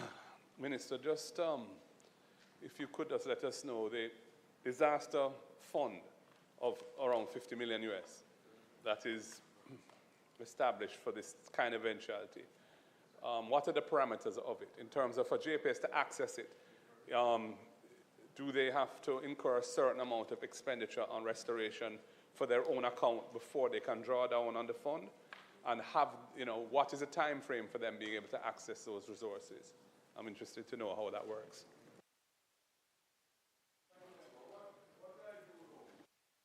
What I do know is that the OUR has oversight of the fund. As I said before, the fund comes from tariffs. So the last major hurricane we had was 20 years ago, so it obviously has built up. I know that they did draw down $5 million to prepare for the hurricane season, and I do know that in the contract they have the ability to make claims to the OUR that are vetted and, of course, assessed and paid if found and deemed within the fund. The question is in relation to what are the parameters in terms of how and what they are. I can get that for you. I don't have it offhand, but the truth of the matter is that the OUR being an independent regulatory body, I will request it. But it's important because even the whole issue of the possibility of using that fund to assist with cash flow, even as an advance, while they speed up and do what they need to do in order to be able to restore, must be something that should have been thought of and a conversation had on that, whether it is possible or not. But just to send out estimated bills because you have the ability to do that does not sit right, especially in a time of a disaster. So I'll get that information for your member. Good question. Thank you, Madam Speaker. Madam Speaker, if you permit me, I wanted to make one suggestion and then ask one question. So the suggestion that I would like to make is that if the schedule from the JPS were reliable and believable, I believe that we would have less of a tendency for any demonstration. So if that is done, then I think we would be good. The question I wanted to ask, Minister, surrounds a statement that you made that I found offensive. And that statement was that members on this side don't have the authority to open their mouth. The moral authority to speak on the matter. So, Minister, I want to just point out and remind you that every one of us come here based on some people who voted for us and send us here to represent them. So regardless of what the situation is, I believe that it is not fitting for you to carte blanche say that no member, that no member over here has the moral authority. If you're jiving your friend, you jive your friend. But as a member of Parliament, duly elected and sent here, I take offense to it because I can tell you that I will never give up my moral authority to speak on behalf of the people who sent me here. And the bullyism might work outside, but it don't work in here, and it don't work with this member of Parliament.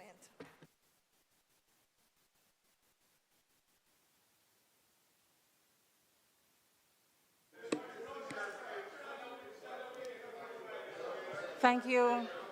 Members, she has no question.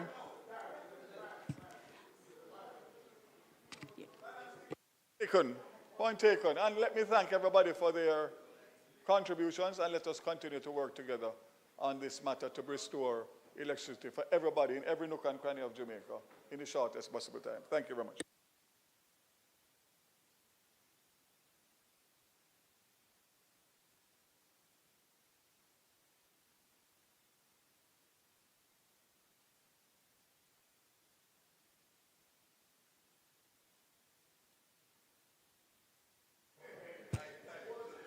Orderlies, would you please be so kind as to provide the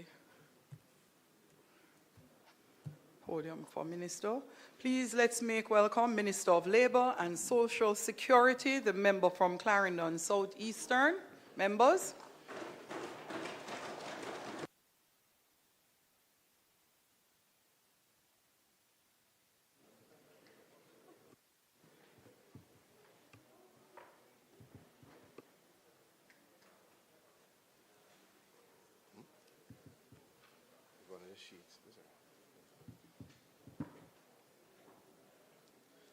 Madam Speaker, might I proceed? Thank you. Yes, Minister. Thank you. Madam Speaker, let me start where Minister Vaz left off in terms of just the spirit of our people and the fact that this natural disaster has truly tested our strength as a country, but it has also really exposed and revealed the unyielding spirit of our Jamaicans. Today I rise to present to this honorable House and to our nation on a matter of great urgency, one which pertains to the well-being of the people of our nation, particularly those that are most vulnerable following Hurricane Beryl. I refer particularly, Madam Speaker, to the matter of the provision of relief to the households affected by the passage of Hurricane Beryl, which battered the country, in particular the southern parishes of Jamaica on July 3rd of this year. As the chair of the Humanitarian Assistance Committee of the National Disaster Risk Management Council, the Ministry of Labour and Social Security activated its disaster relief management plan. I'm going to give a background of that, Madam Speaker, of what we did, what we are doing, and what we intend to do. The Ministry of Labour and Social Security is the primary agency responsible for four things: coordinating the emergency welfare activities, the distribution of relief supplies to victims of disasters, including persons in shelters, household damage assessments, and fourthly, the payment of any grants or emergency relief assistance. In our preparation before the hurricane, Madam Speaker, the ministry put together a response which included our parish offices being used to where there is storage capacity to store emergency relief supplies, as well as activating lines of credit for suppliers within parishes of St. Thomas, Portland, Trelawney, St. James, St. Elizabeth, Manchester, Clarendon, Hanover, St. Mary, and Westmoreland. And that is to facilitate the procurement of relief supplies to enable immediate response. Subsequent to the hurricane, the ministry initiated its humanitarian response with the deployment of a multi-agency humanitarian assessment team responding island-wide to provide relief and to simultaneously conduct household damage assessments. And this multi-agency team, which is led by the social workers of the ministry, is comprised of representatives from Food for the Poor, the Social Development Commission, Jamaica Red Cross, our municipal corporations, the Adventist Development and Relief Agency, ADRA, the Salvation Army, and a number of other volunteers, including our churches. And I want to take the opportunity, Madam Speaker and colleagues, at this time just to thank all of the stakeholders, those who are named, those who are not named, who have contributed to our efforts to provide relief to the people who have been impacted.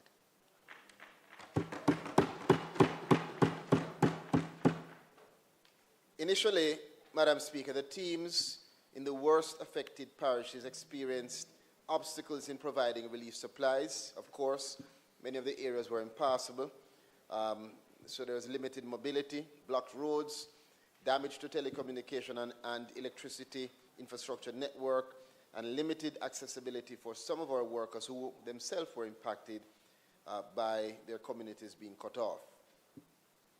We note also that on Tuesday, July 9th, the Jamaica Defense Forces Disaster Assistance Relief Team, the DART team, joined the ministry's relief activities in Clarendon and subsequently present in Manchester and St. Elizabeth. And they have been instrumental in offering support in a number of ways, in terms of logistics and also in simply presence to assist in the process of providing relief.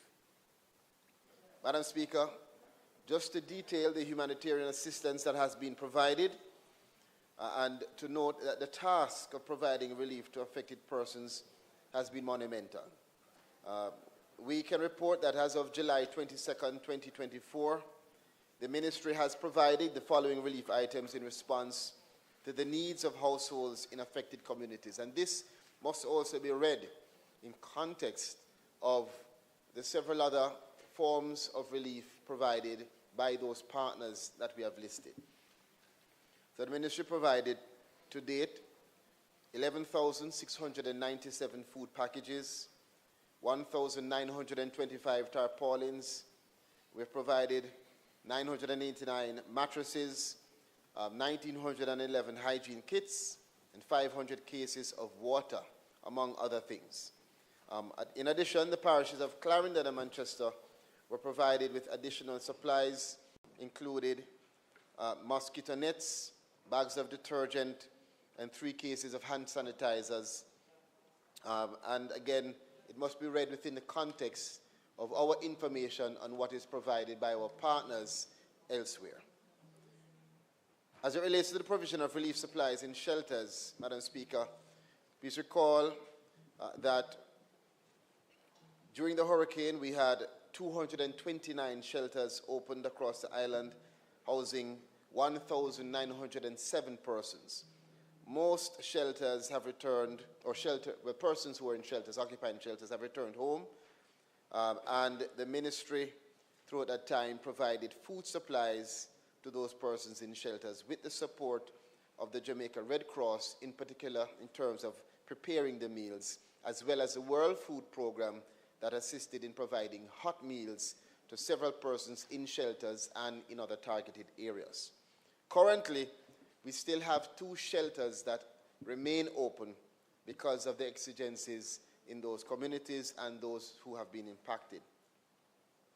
In the Rocky Point area in Clarendon, we have 44 residents that are still in shelter. And in Manchester in Portland, we actually still have 2 persons still housed in shelter. As it relates to household damage assessment, Madam Speaker, the multi-agency teams have been conducting assessments on the level of damage to houses in affected communities using the Jamaica Household Disaster Impact and Needs Assessment Tool, JH-DINA.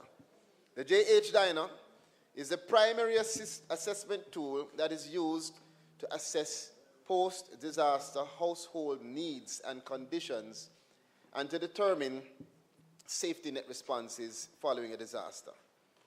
To date, and as of July 22nd, we have a total of 8,397 households assessed. Those have been completed and continuing. And of this number, 453 houses have been assessed as totally destroyed. We expect that to climb at least beyond 500. 3,221 have been assessed as severely damaged, and we expect that also to climb. And 4,723 as minor damage. But we also note, Madam Speaker and colleagues, that there are several private NGO and other forms of support coming in as we speak to assist many of the persons in those categories. The ministry has completed the assessment process in the majority of parishes in our country.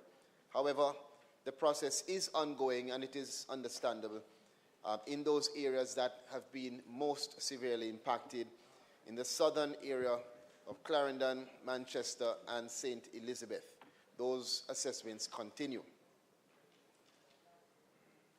Madam Speaker, while we are currently in the final stages of the household assessment exercise, we recognize that there may be instances where our teams will have to engage with some of the remaining households. And so we're calling on fellow Jamaicans, calling on MPs and others to ensure that those persons are identified. I myself, through social media, have received a number of messages, and there are members of Parliament who I want to also thank on both sides, who have been communicating.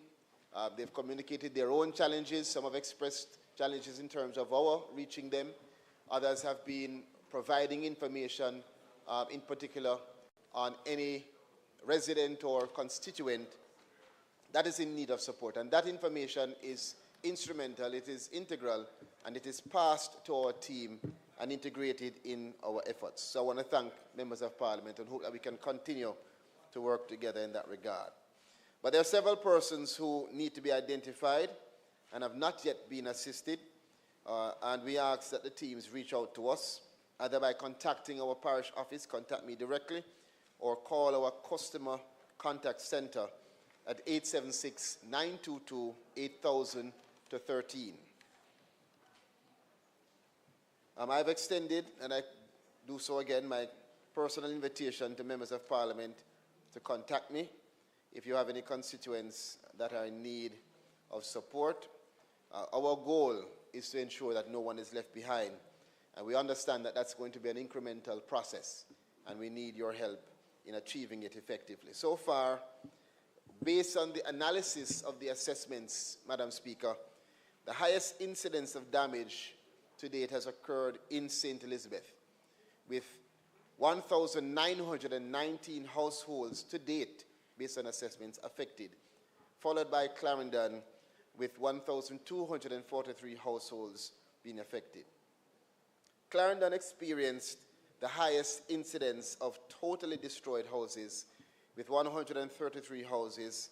Another 617, nearly 50% of the severely damaged, are from Clarendon, and the remaining 493 experienced minor damage. In St. Elizabeth, we experienced the highest incidence of damage and the highest occurrence of severely damaged houses, with 952 of the 1,919 being in that category, while 64 houses were completely destroyed of the 1,919, and the remaining amount for the minor damage.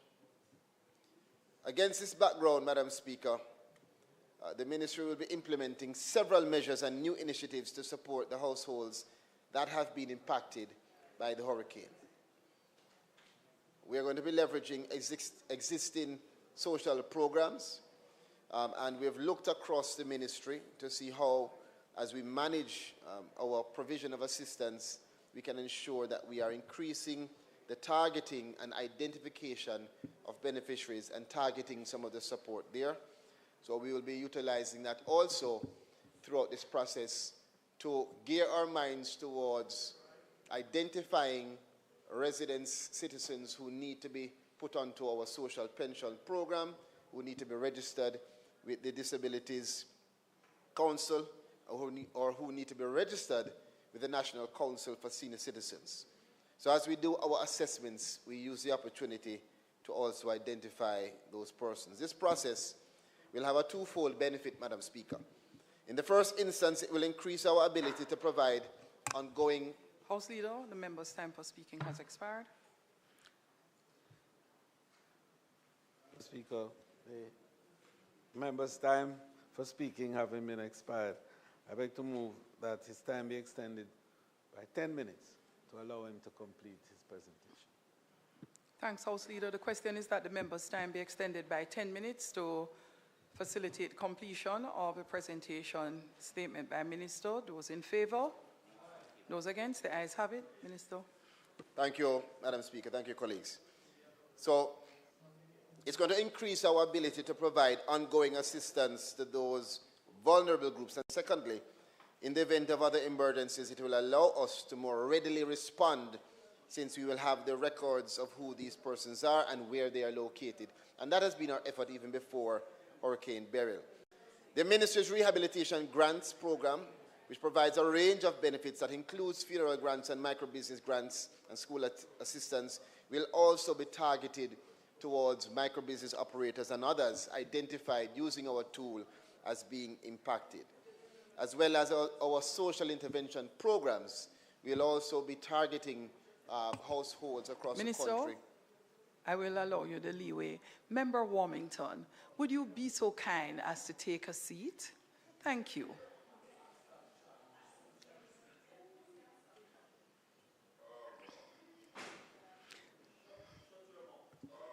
No, Member Warmington, behave yourself.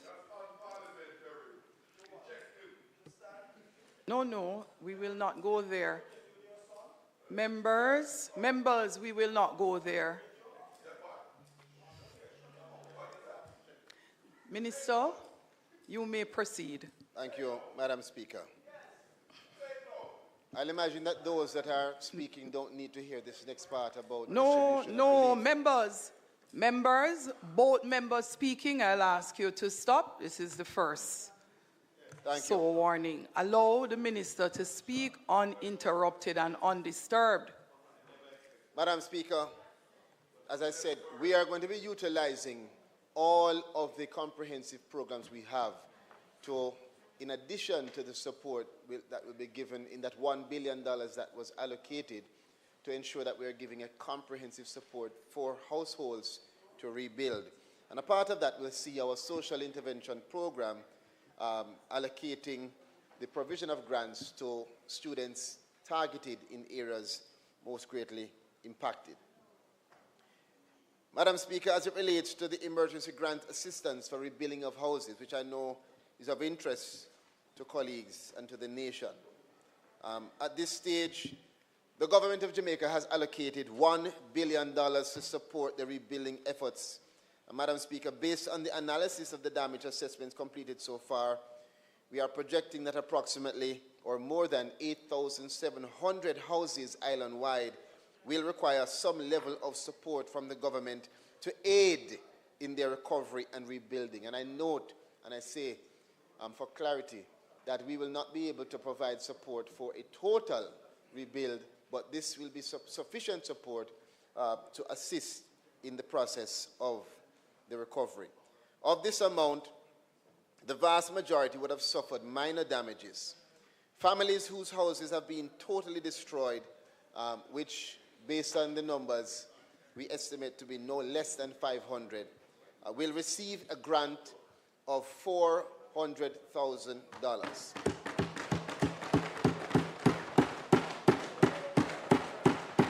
And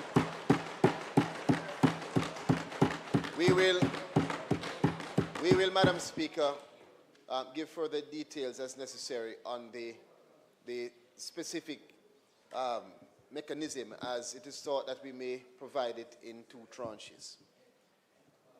Those whose homes have been severely damaged will receive a grant of up to $150,000, and those who experienced minor damage will receive up to $50,000.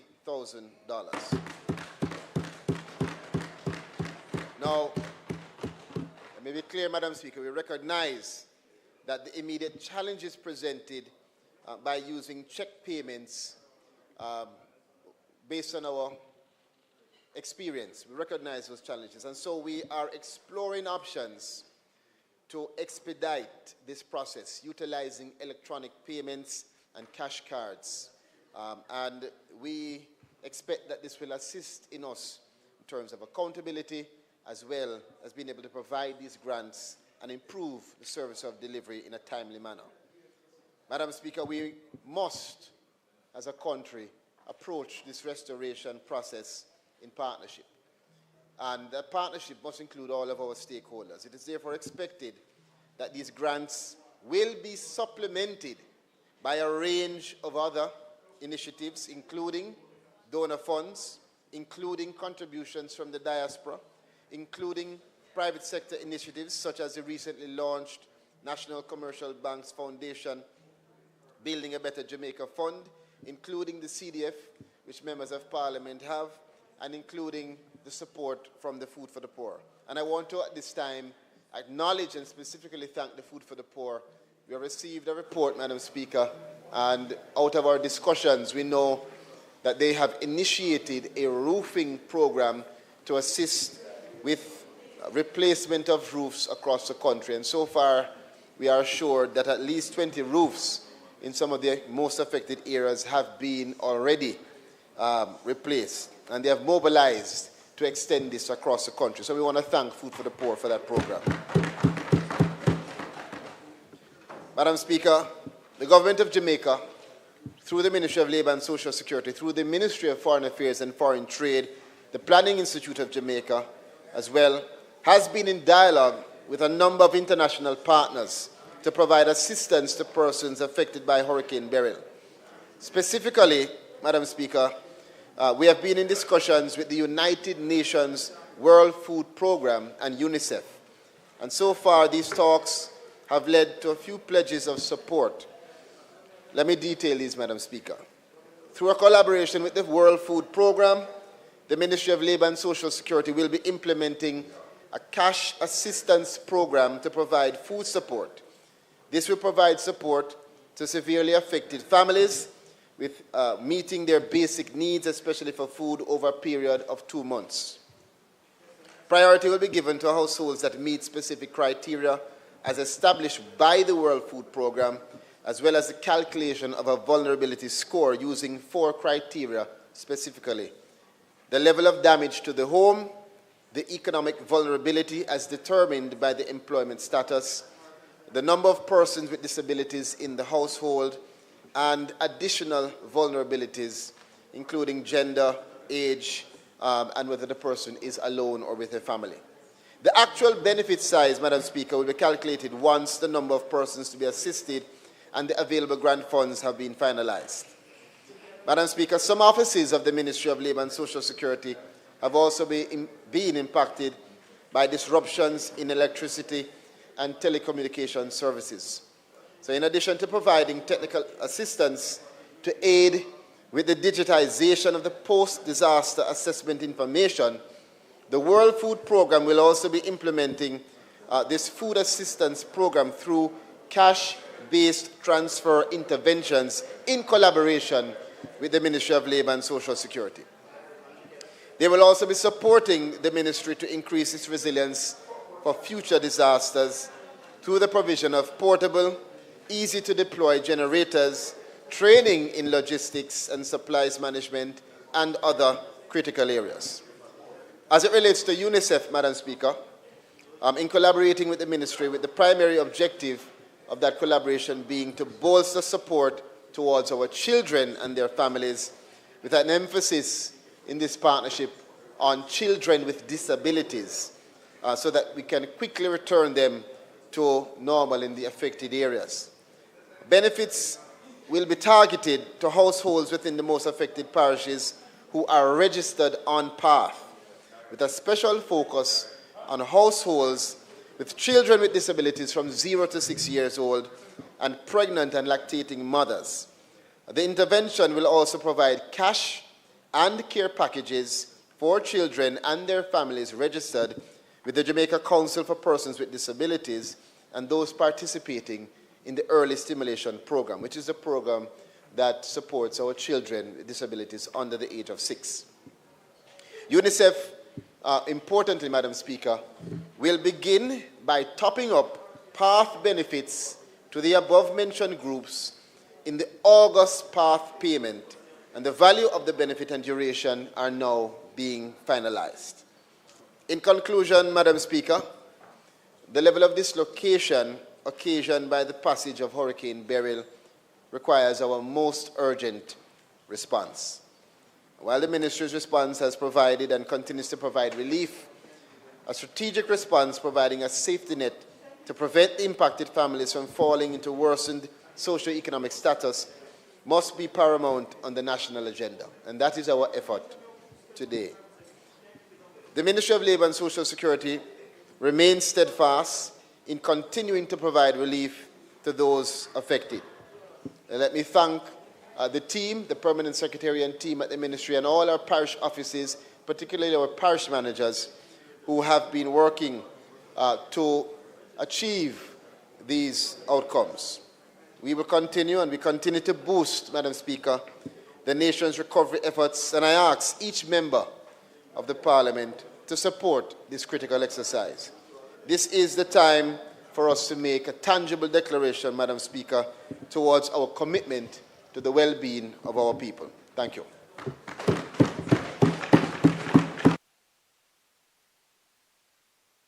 Member from St. Andrews South West. Thank you, Madam Speaker. First of all, let me thank the Minister for the update that he has given. I wanted to join in thanking all the stakeholders who have come together to really provide relief of any kind. The agencies, private sector, the churches, and all of those. there was one group that I did not quite hear mentioned by the minister. And maybe it is my own past that forces me to hear that absence. The municipal corporations who really manned and operated a lot of the shelters. I believe that sometimes we don't give them enough credit that they deserve. And no, I read. Maybe you said and I didn't hear. But when I read it, I didn't think that their role was sufficiently recognized. So I wanted to just add that there. I also wanted to say, Minister, that the Prime Minister has said it, I mean, you have said it, many of us on this side, we have said it, and I think we keep saying it, which is that the assessment and the relief items and the assistance for recovery and so on that we give should not be partisan. I believe, though, that for it not to be partisan, we need to go beyond just the mere words. And I keep asking about the process. So I heard you in the statement that you made, making reference to the Ministry of Labour and Social Security, your parish offices. I heard that, and your work with the members of Parliament. I also believe, because I've spoken to councillors as well, that we could also ask the councillors to also be a referral point. Yeah? They should be working closely with the Ministry of Labour and Social Security through their parish disaster coordinators. And so it should be something that organically takes place. But I do believe, just from discussions with them, that we need to make it clear, yes, that is what we are also expecting as an avenue for collaboration. Then there are also the CDCs, yes, and citizen associations and other organizations like those as well.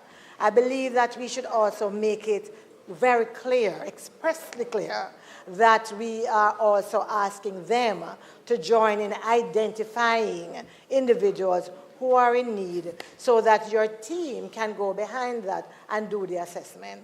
I am sure that that is kind of what you're expecting to happen. But from my experience on the ground, sometimes I believe we have to say it so that people are clear that we are expecting them and encouraging them and welcoming them to be part of that team. I had, one other thing. We have spoken about this with education from time to time, and I know that schools are out. But when it comes to identifying individuals who are at risk, who are not necessarily on path, but who might have been made worse off because of the effect of burial, I believe some of our guidance counselors are well placed to be able to identify some families and some children who they believe should also be caught into that net that you would assess to see how they should be handled. And I wanted to suggest that you find ways of making sure that we also include our school guidance counselors. Then I had a question, Minister, which is really around the assistance that is being given through the ministry after your assessment and the assistance that is being given by members of Parliament. And why do I ask? I ask because part of what the members of Parliament have been given an allocation to do is to actually help with housing, some kind of housing relief. For one, no, I know nothing. However, when the Prime Minister spoke, he spoke about not getting assistance from more than one source. And so the reason why I ask is that sometimes the ones that the members of Parliament are likely to give are those that have, in comparison, less severe needs right? Because if they are too big, you might not be able to do it. Now, as we, as members of Parliament, are doing our assessment and doing our relief, is there a period of time that you have identified by which you would expect all of those assessments to be done, which would therefore mean that as members of Parliament, we also would have... Members, time for speaking has expired. I leave it to your discretion. I leave it to your discretion. So member Brownberg, member from St. Andrew Southwest. And for the benefit of the other members, when I have a script, it is actually very easy to identify how much additional time persons will need. But without a script, it is very challenging. And we would want to ensure that you have reasonable extra time. And so I'm asking the member to give us a little idea as to how much time you would need. 5 more minutes. So, House Leader? So Madam Speaker, in keeping with how we have been trying to facilitate extra time, we've given the ministers usually 10 minutes and 5 for the... It's 12. 12 No. 12 for 12 the and original 5. statement. And then we allow them 10 after to complete the statement. And so in the same instance, we would give 8 minutes and then 5 minutes. So, Madam Speaker, the members' time having been expired, I beg to move that it be extended by 5 minutes to allow her to complete her Thank you, House Leader. Members, the question is that the members' time be extended by 5 minutes to allow for completion of her contribution. Those in favor? Those against? The ayes have it. Member? Thank you, Madam Speaker. Thank you, colleagues. So the point I was making, Minister, is just simply an idea of a time frame that we're looking at to be able to complete the assessments such that we would be able to at least coincide with your timeline so that persons who have greater need than we might be able to help, that they can be forwarded or recommended to you. Quite frankly, those are just the questions and comments I had, Minister. And as I end again, I really want to thank all of those persons who have been helping, even those who have just taken it upon themselves from overseas to reach out to their schools, to their neighborhoods, to family, and who are really helping us to build back. Because you are correct, Minister, and I join you there, that the rebuilding and assisting our Jamaicans is a job that requires all our efforts. Thank you. Thanks, member. There is a question. Your mic is on? Your mic is on? When the mics are turned on in that way, I am not aware that you are attempting to ask a question, member. So what has to happen? The mics have to go up so that I can see that the light is on. Member from St. Catherine Eastern. Thank you very much, Madam Speaker. Minister, I see where you have, and I want to join in congratulating all those who have participated to make sure that we get back those who are affected, their lives back, not to normal, but in a way that they can survive. You have 11,697 food packages. What would be very useful for us not to have this kind of overlapping is if you could do a breakdown constituency by constituency, because that would help us, because the Prime Minister spoke to the fact that we do not want to be giving persons over and over and duplicating most of it. So if you could give me a breakdown of the constituency, I would be able to definitely speak to this report and to know whether or not it is factual or not. Not that I'm not accepting what is here now, but I have some form of doubt because I do not know what is happening in my constituency. And also, there are persons who are going around now doing assessment, and I heard you speak about the 50,000 in terms of those who is not that affected. I don't know if I'm correct.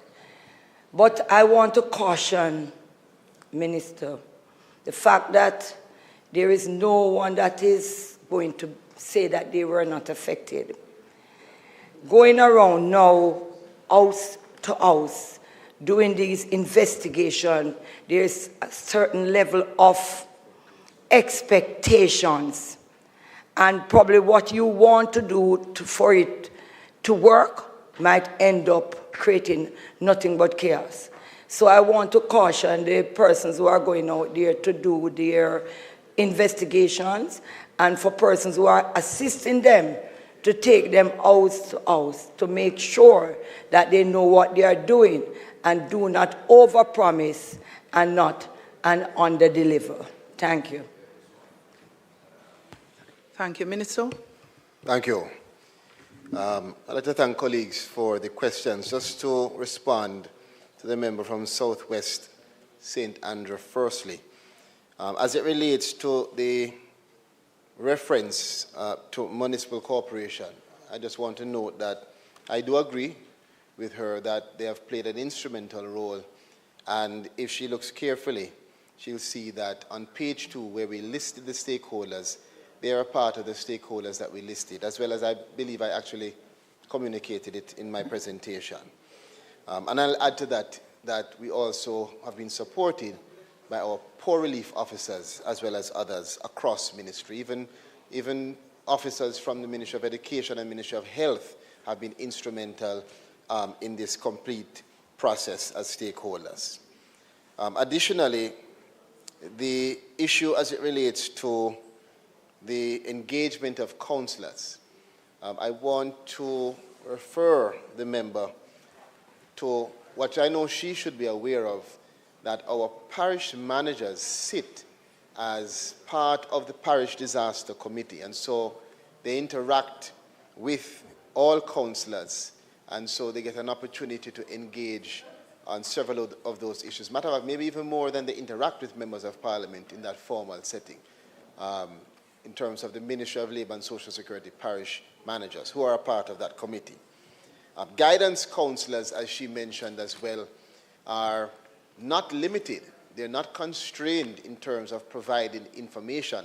And I can tell you, in my own experience, I have had guidance councillors provide, whether it is through an email, correspondence, or calling us to provide information. And that information, as with any information that we receive, is assessed and integrated into our response. Remember that I made a national call that if there is anyone that needs support, anyone that needs to be identified, we have given a number. We have asked you to contact us through that number or through social media or through our parish offices. And that would include guidance councillors, pastors, and anyone else that is in a position to identify someone in that situation. The assessment, which the member asked about, we are in the process of completing our assessments. I would say, based on information, that we are about 95% complete. The difficulty is that for spaces like St. Elizabeth, because of the nature of that geographical space, the assessments are taking longer. And so we are pushing. We have teams, even sometimes doubling teams, bringing them from elsewhere to assist in advancing those assessments. And we expect that within the next week, we should be able to complete our assessments. And within the next 2 weeks, we should be able to complete the data entry, which is what we need to allow for us to do the assessments and the analysis to determine how we move forward in a more complete way. So hopefully, if we can finish before that time, we will do so. But members would understand that it's almost a moving target. Because as we go out we find that there are areas that have been cut off that we are now observing, and other persons that are calling us to indicate that they have issues which we might not have seen. To the member from St. Catherine Eastern, we are, as the Prime Minister had requested, a constituency breakdown as well. And I agree completely that that is necessary in order for us to be able to coordinate better, and we are doing that.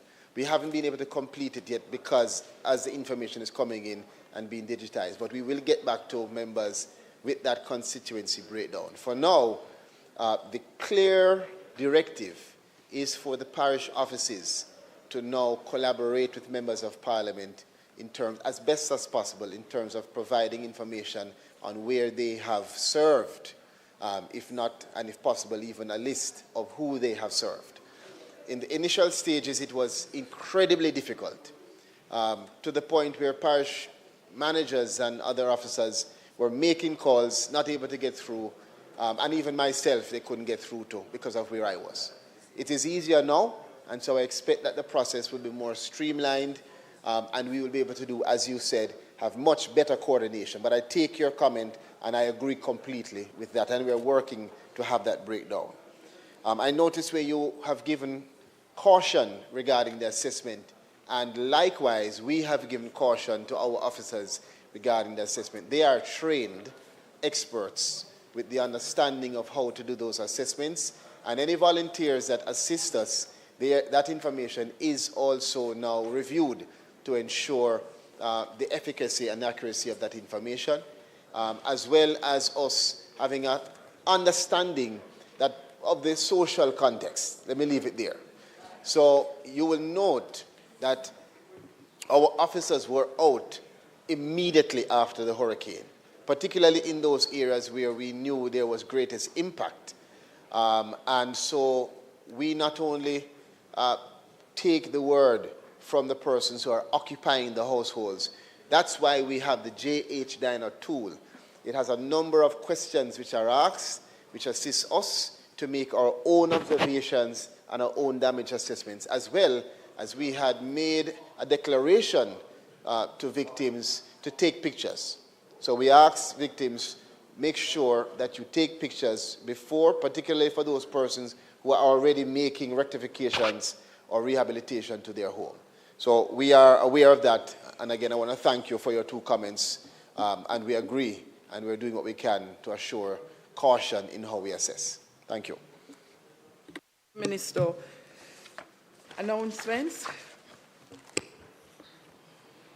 Laid on the table of the House are the following: annual report and audited financial statements of the Jamaica Bauxite Institute for the year ended March 31, 2022, and its related ministry paper number 38 of 2024.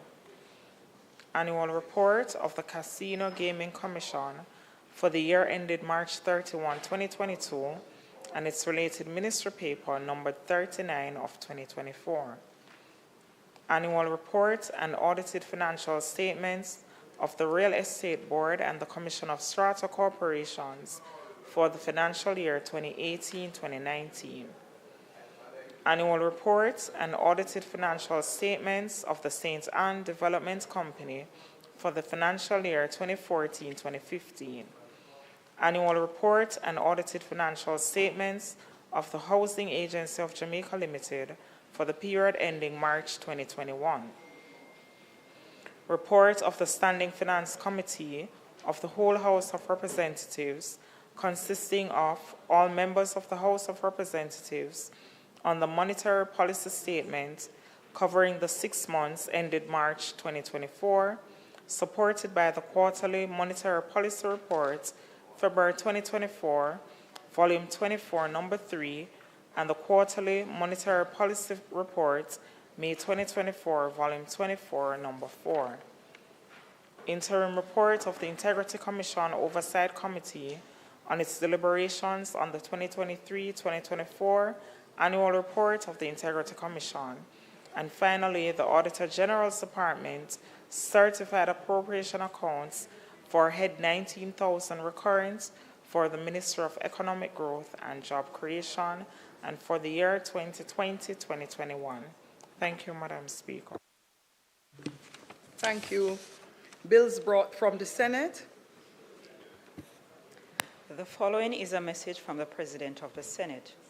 To the Honorable House of Representatives, I have the honor to advise the Honorable House of Representatives that on the 19th day of July 2024, a bill entitled An Act to Amend Section 61 of the Constitution of Jamaica to provide for new words of enactment was passed in the Senate without amendment. Signed, Thomas Tavares Finson, OJ, CD, KC, JP, President of the Senate.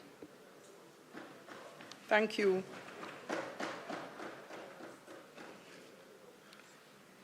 Petitions, papers, reports from committees.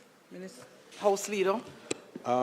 Madam Speaker, I beg to lay on the table of the House a copy of the interim report of the Integrity Commission Oversight Committee on its deliberations on the 23rd for the year 2023 to 24, being the annual report of the Integrity Commission. Minister of Finance and Public Service.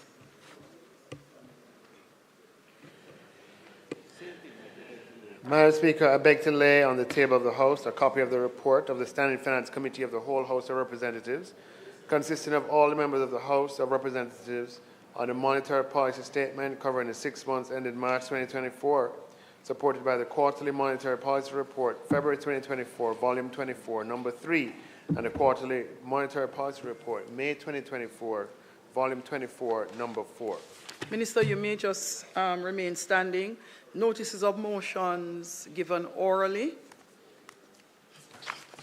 Madam Speaker, I beg to give notice at the next meeting of the House.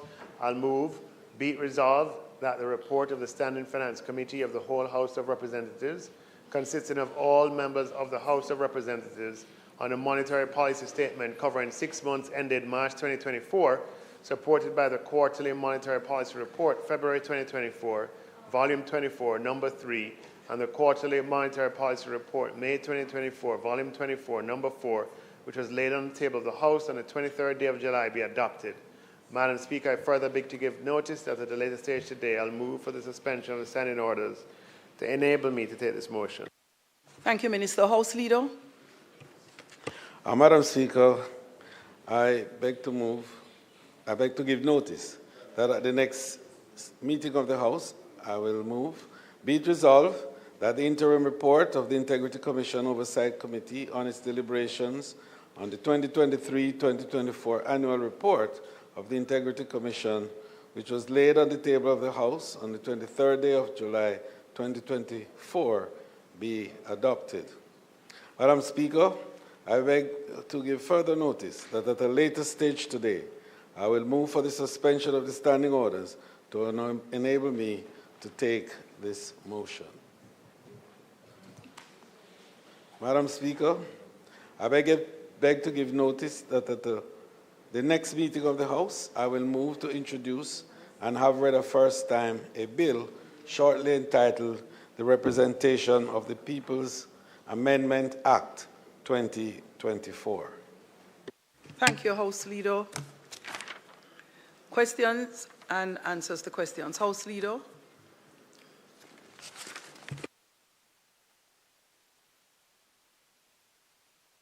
Member isn't here, House Leader. Motions that may be made at the commencement of public business requiring notice, motions relating to the sitting of the House, motion for leave to introduce bills, presentation of bills without leave of the House, first obtained. House Leader. Roper. Madam Speaker, I now move for the suspension of the standing orders to enable me to take the first reading of a bill shortly entitled The Representation of the People's Amendment Act 2024. Thank you. Minister Chuck. Madam Speaker, I now move for the suspension of the standing orders to enable me to introduce and have read the first time a bill shortly entitled the Maintenance Amendment Act 2024.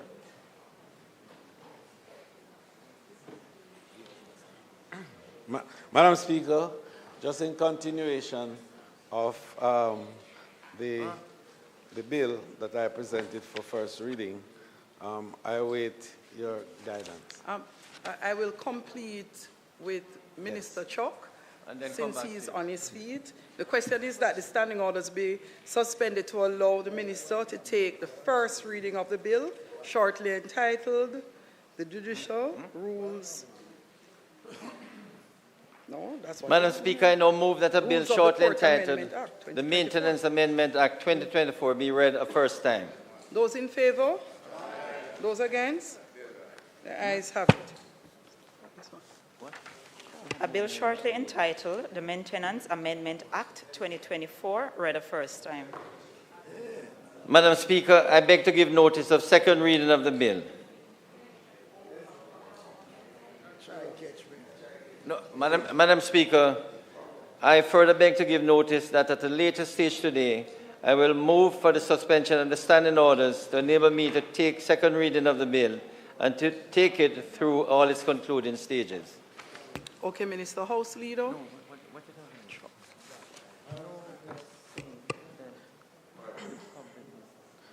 Madam Speaker, I now move that the bill shortly entitled the Representation of the People Amendment Act 2024 be read a first time.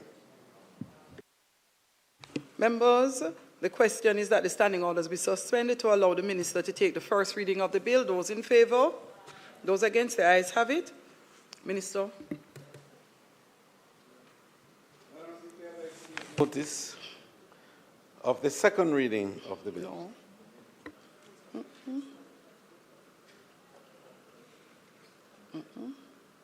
So it's still the first. So House Leader, so it's a suspension of the standing order to enable first reading, and then that the bill shortly entitled be read a first time. Clerk. A bill shortly entitled the Representation of the People Amendment Act 2024 read a first time. Thank you. Minister. Madam Speaker, I beg to give notice of the second reading of the bill. Madam Speaker, I further beg to give notice that at a later stage today, I will move for the suspension of the standing orders to enable me to take the second reading of the bill and to take it through all its concluding stages. Thank you, House Leader.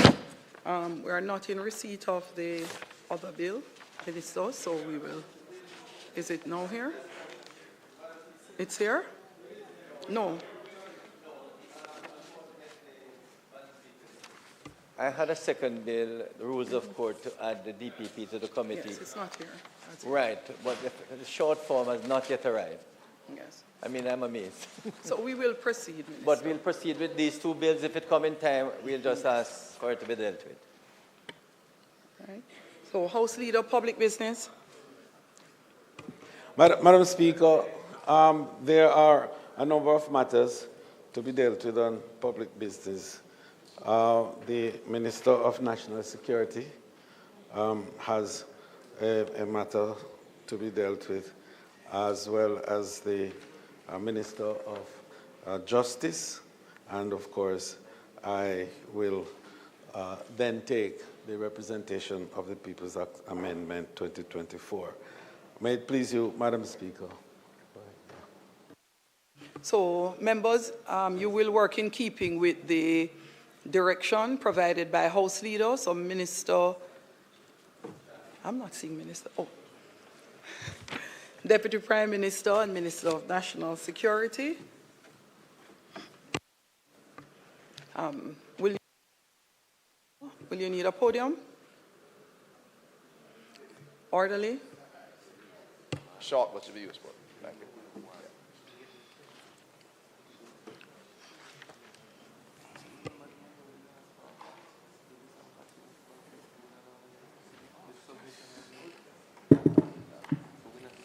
Thank you, Madam Speaker. The MOCO Act was brought into force on April 1, 2021, after being passed in the House of Parliament in June 2018. The delay in operationalizing the legislation was a result of the iterative process involving completing the supporting regulations, as the bill could not be activated at the time. It had to go through the same process as the bill to govern the operation of what was a new form of law enforcement agency.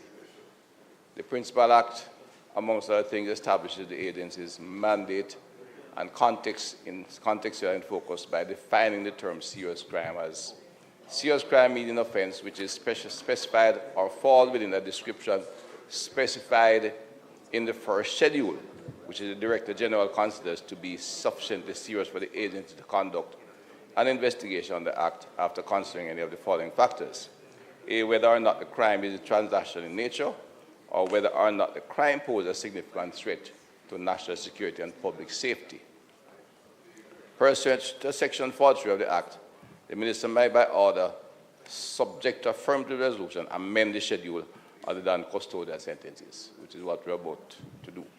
The first schedule of the Act contains a list of offences which comprise the investigative focus of the agency, subject to the exercisable discretion of the Director General, having accounted for the considerations referenced earlier.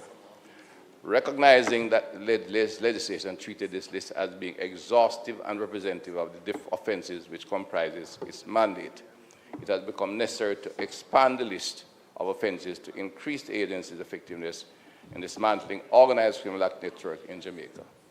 The agency has certainly proved its value, members, Madam Speaker, especially in the area of organized crime, in cyber intelligence, cyber protective activity, or as it has evolved. And indeed, it's evolving, and therefore it is necessary to look at the first schedule, especially as the agency is now fully autonomous, and the members previously operated under the JCF Act. They no longer have that authority, and therefore the gaps are showing up. The agency, being a creature of statute, requires that the powers, authorities, and privileges exercised by its officers are explicitly outlined in the Act, and in this Act, MOCO officers are ostensibly prohibited from prosecuting offences which are not contained in the first schedule of the Act.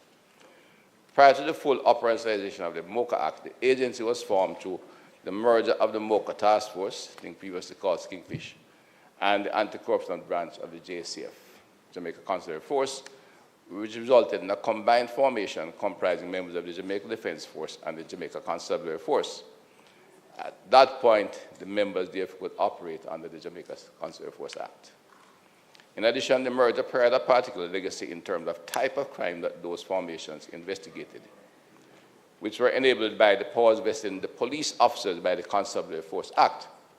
The full operationalization of the MOCO Act and the consequent transition of the Jamaica Consular Force officers who served the agency to special agent status meant that the agents of MOCO, as agents of MOCO, they could only operate within the confines of the statute and no longer able to exercise the full powers of a constable, as provided by the Constabulary Force Act.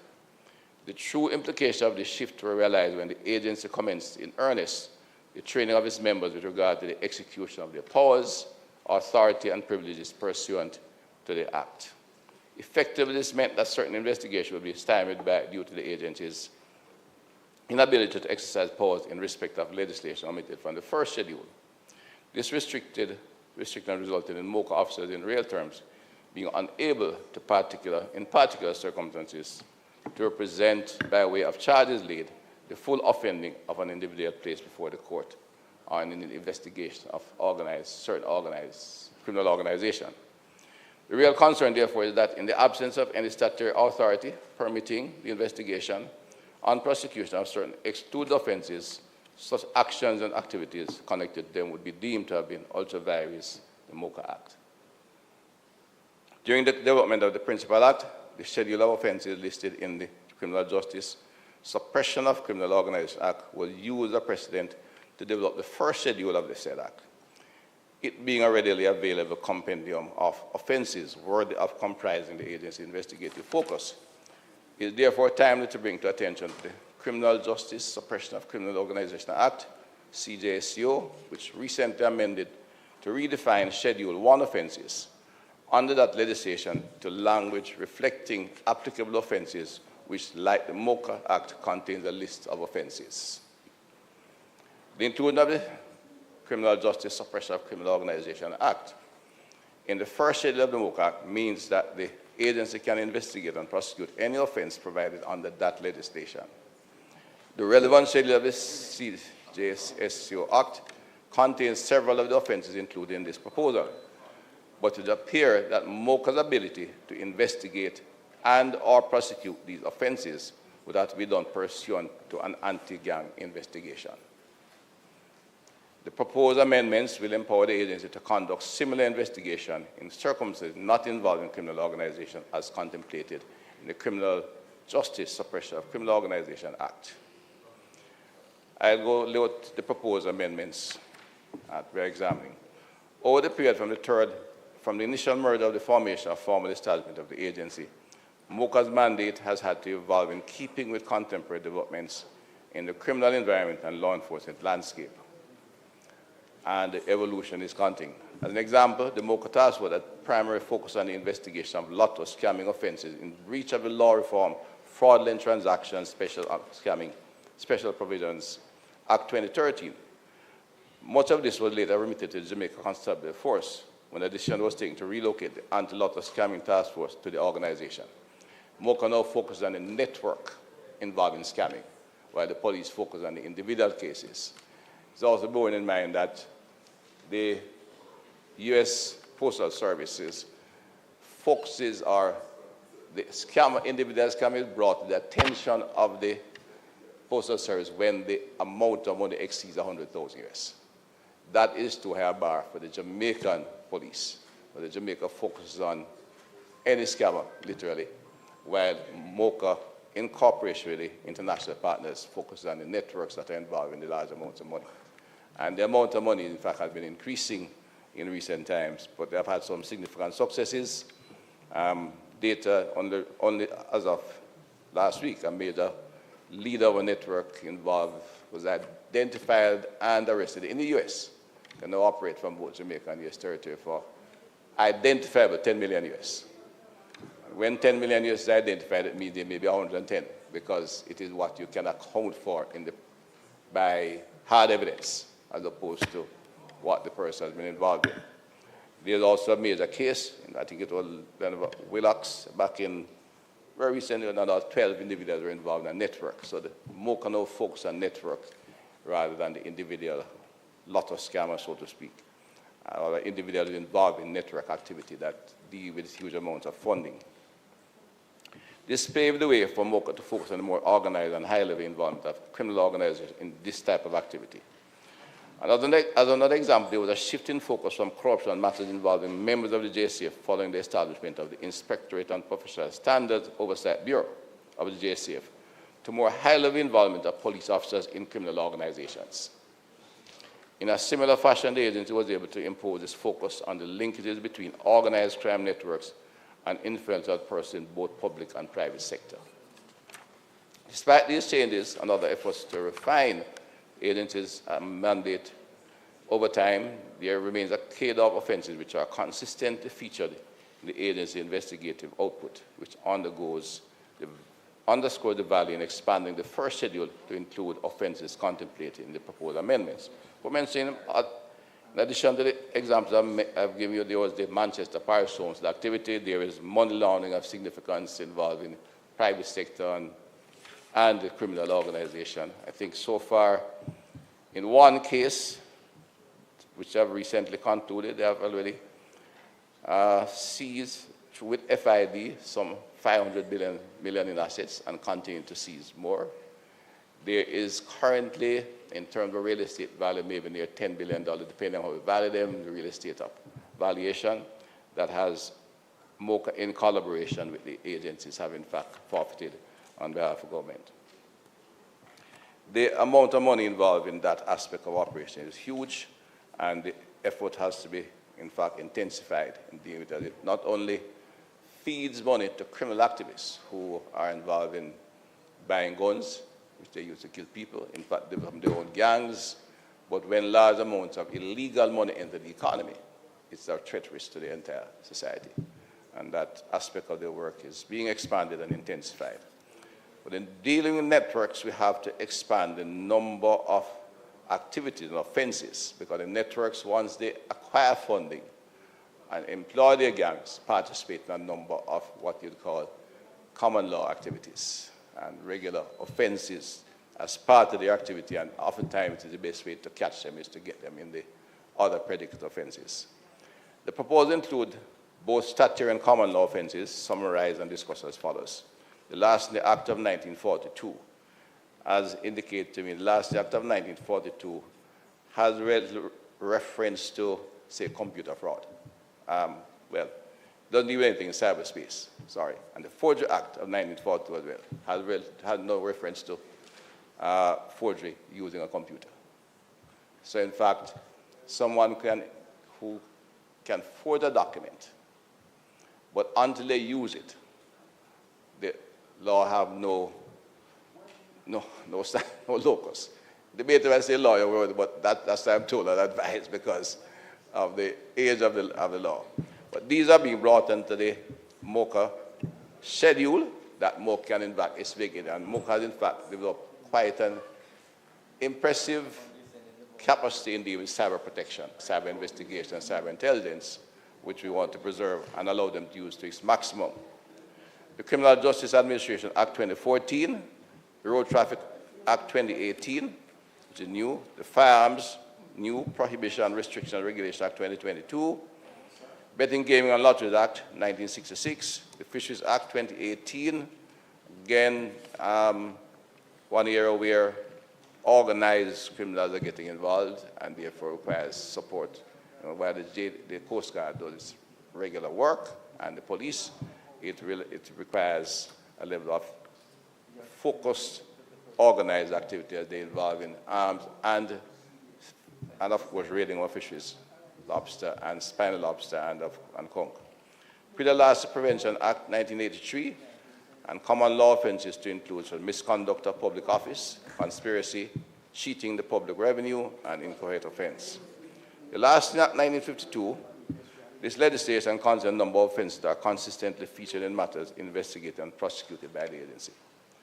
The agency also seen where fraud-based offenses have been constant year-to-year occurrences. The inclusion of the proposed offenses would provide the inherent wisdom of allowing the agency to the proverbial more than one way to skin a cat. An inadvertent result of the narrow focus in the first schedule was the omission of particular large-scale violations, which form part of the core suite of offenses utilized by MOCO's investigators. It's against this background that the following sections are being proposed for inclusion. Section 5, simple larceny. Section 13, pre-larceny. Section pre-larceny, in fact, interesting, although we have the new pre-larceny Act in a particular parish, the member from Clarendon can attest, organized criminals are heavily involved in pre-larceny and requires more than just the regular approach. And farmers have been killed, and much activity goes between our neighboring Haiti and Jamaica from there. Larceny of postal articles, larceny and embezzlement by clerks and servants, Section 22, Section 24, fraudulent conversion, Section 27, frauds by directors, etc. Section 28, fraudulently inducing persons to invest money. Section 29, falsification by accounts. Section 35, obtaining money by false pretenses. Section 36, obtaining credit by fraud. And Section 46, receiving. The Forgery Act, offenses in this act from a practical perspective ought to be included. Currently, the first aid only lists Section 4 as having sufficient activities, gravitas, to qualify as a serious crime, thereby limiting the ability of the agency to levy charges for other serious offenses, including legislation. It is proposed that all offenses under the Forgery Act be included in the schedule. Of course, as I said, the Act itself is defective, it's old, and needs to be upgraded at the current time. Criminal Justice Administration Act 2014, a common occurrence in anti-crime operation is the attempt to destroy or compromise the integrity of evidence gathering and investigation process. For this reason, the following sections are considered critical for inclusion in the schedule. Section 39A, offense of tipping off. And Section 39B, offense of falsifying, concealing, destroying, or otherwise disposing of documents relevant to an investigation. Road Traffic Act 2018, the recent repeal and replacement of the old Road Traffic Act of 1938 requires that the schedule is amended to reflect the legislation that is currently in force. In this regard, it is being proposed that reference to Section 35B of the Road Traffic Act 2018 be inserted to replace the existing reference to Section 46(1)(a) of the Road Traffic Act of 1938. It is further proposed that the following new offenses under the relevant provisions of the specified legislation also be included in the first schedule. Betting, gaming, and lotteries Act 1966. Section 48 offense in connection with lotteries, proposal for the amendment of the first schedule, and Section 49, a licensing of lottery agent, and Section 56, offenses in relation to pick-up and drop-on. B, the Fisheries Act. Section 25 of the Fishing Section 25 of the Fishing Act refers to without a license, authorization, or permit, and non-compliance with the conditions of the Fisheries Act. Section 26 refers to prohibition of activities that undermine and contravene international or regional conservation or management treaty or agreement. Section 75, duty to comply with fisheries inspector. Section 76, offense of destruction of evidence and avoidance of seizures. Section 77, offense of impersonating a fisheries inspector. Section 89, offenses involving prohibited fishing methods and items in custody. Section 91, general offense involving fishing vessels, fishing devices, fishery inspectors and observers. Section 92, offense of stealing from traps. Section 94, offense related to fishing in fish sanctuary or habitat. With the Loss Prevention Act, Section 11, powers of search. Section 13, assaulting or obstructing or threatening an agricultural warden. Section 14, 8, disposal of perishable agricultural produce, livestock, and fish. Section 15, penalty on possession of clothing, etc. by a person not agricultural wardens. In other words, impersonating an agricultural warden, uniform, etc. Section 16, penalty on unauthorized use of agricultural warden uniform. Common law offenses to include misconduct of public office, conspiracy, and cheating the public revenue, incoherent offense. Madam Speaker, those are the sections to be included in Schedule 1 that we are proposing and seek the House's approval in affirming resolution that was moved and tabled in the House on June 5. Well, I explored your guess before. Go ahead.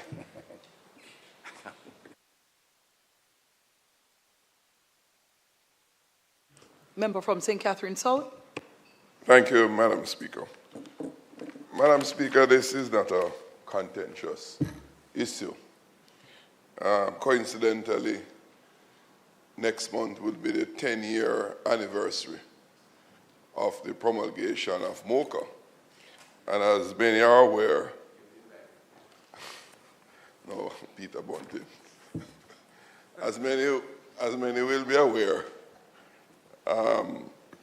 Madam Speaker, the genesis of MOCO was an effort to section out the major crimes and those who were the perpetrators of major crimes in Jamaica.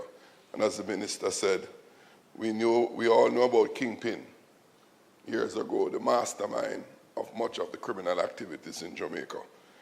MOCO came about to focus essentially on those perpetrators and organizers of those large criminal activities.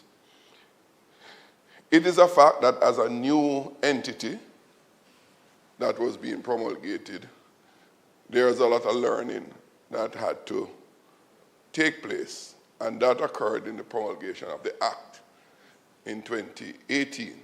Took quite a while.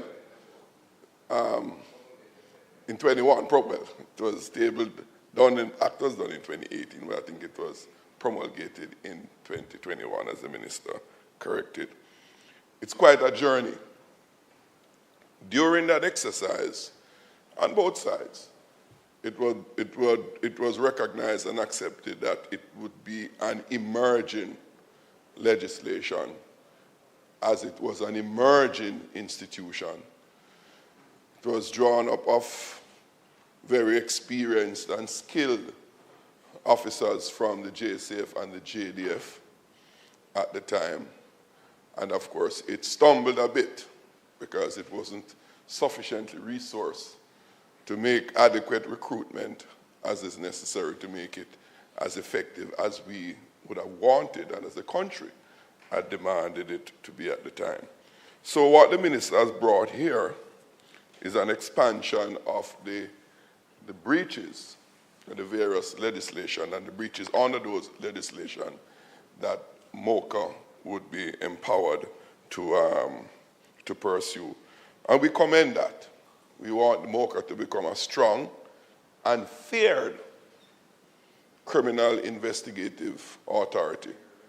And we want it to be as independent as can be, so that no one so engaged in criminal activities and of that magnitude can ever escape. So, Minister, you have our full support. Whatever you need to do, we have oftentimes said on this side, we are a ready and willing partner in the fight against crime to enhance the quality of life of our people. So don't be hesitant, Minister, to call upon us, and we'll be your partner in that pursuit. I thank you, Madam Speaker. Opposition Leader. Just a quick comment on the order. As the member for South St. Catherine's indicated, we support it. I'm just wondering whether at this stage we should be considering, rather than having an approach where we attempt to schedule the minutiae of offences across all of the statutes that create criminal offences, those which MOCO can and those which MOCO can't, which is a painstaking exercise and fraught with possibilities for error, insofar as you might leave something out which you wish you had included. Yes. I'm just wondering whether we shouldn't just allow MOCO to investigate any offense, at least any offense punishable by maybe a certain threshold of penalty, and rather than, so we don't have to keep updating that schedule. I'm not sure we need to have the approach where we have this lengthy and very detailed schedule, which attempts to sort of pass out those offenses which MOCO can look at and those that we don't want to, for whatever reason, we don't think need to be included. I think that on reflection, at this stage, we could consider just a more general approach, which would enable them to do what they have to do without having to concern themselves whether or not a specific offense happens to be in that schedule or not. That's our thought. I just want to share with you as a suggestion for going forward. Minister. Thank you for your support. The matter raised by the Leader of the Opposition, Madam Speaker, we have looked at, and we have to look at again, but the Solicitor General advised at the time that to give anybody, any organization that live broad with a power, they should come under the Jamaica Conservative Force Act. And, well, this is it. Once they come under the JCF, they come under the Commissioner. I'm not in dispute, and we'll look at it again, because that was, I had discussion with the legal mind when this was being done, why we could not just... I will not pretend to be a lawyer. I want to be a lawyer, so I take the advice of my chief legal counsel in it. But yes, this is something we'll have to look again, if it is feasible, to ensure MOCO, which, as I said, it will not be competing. I think we have defined them in the particular area.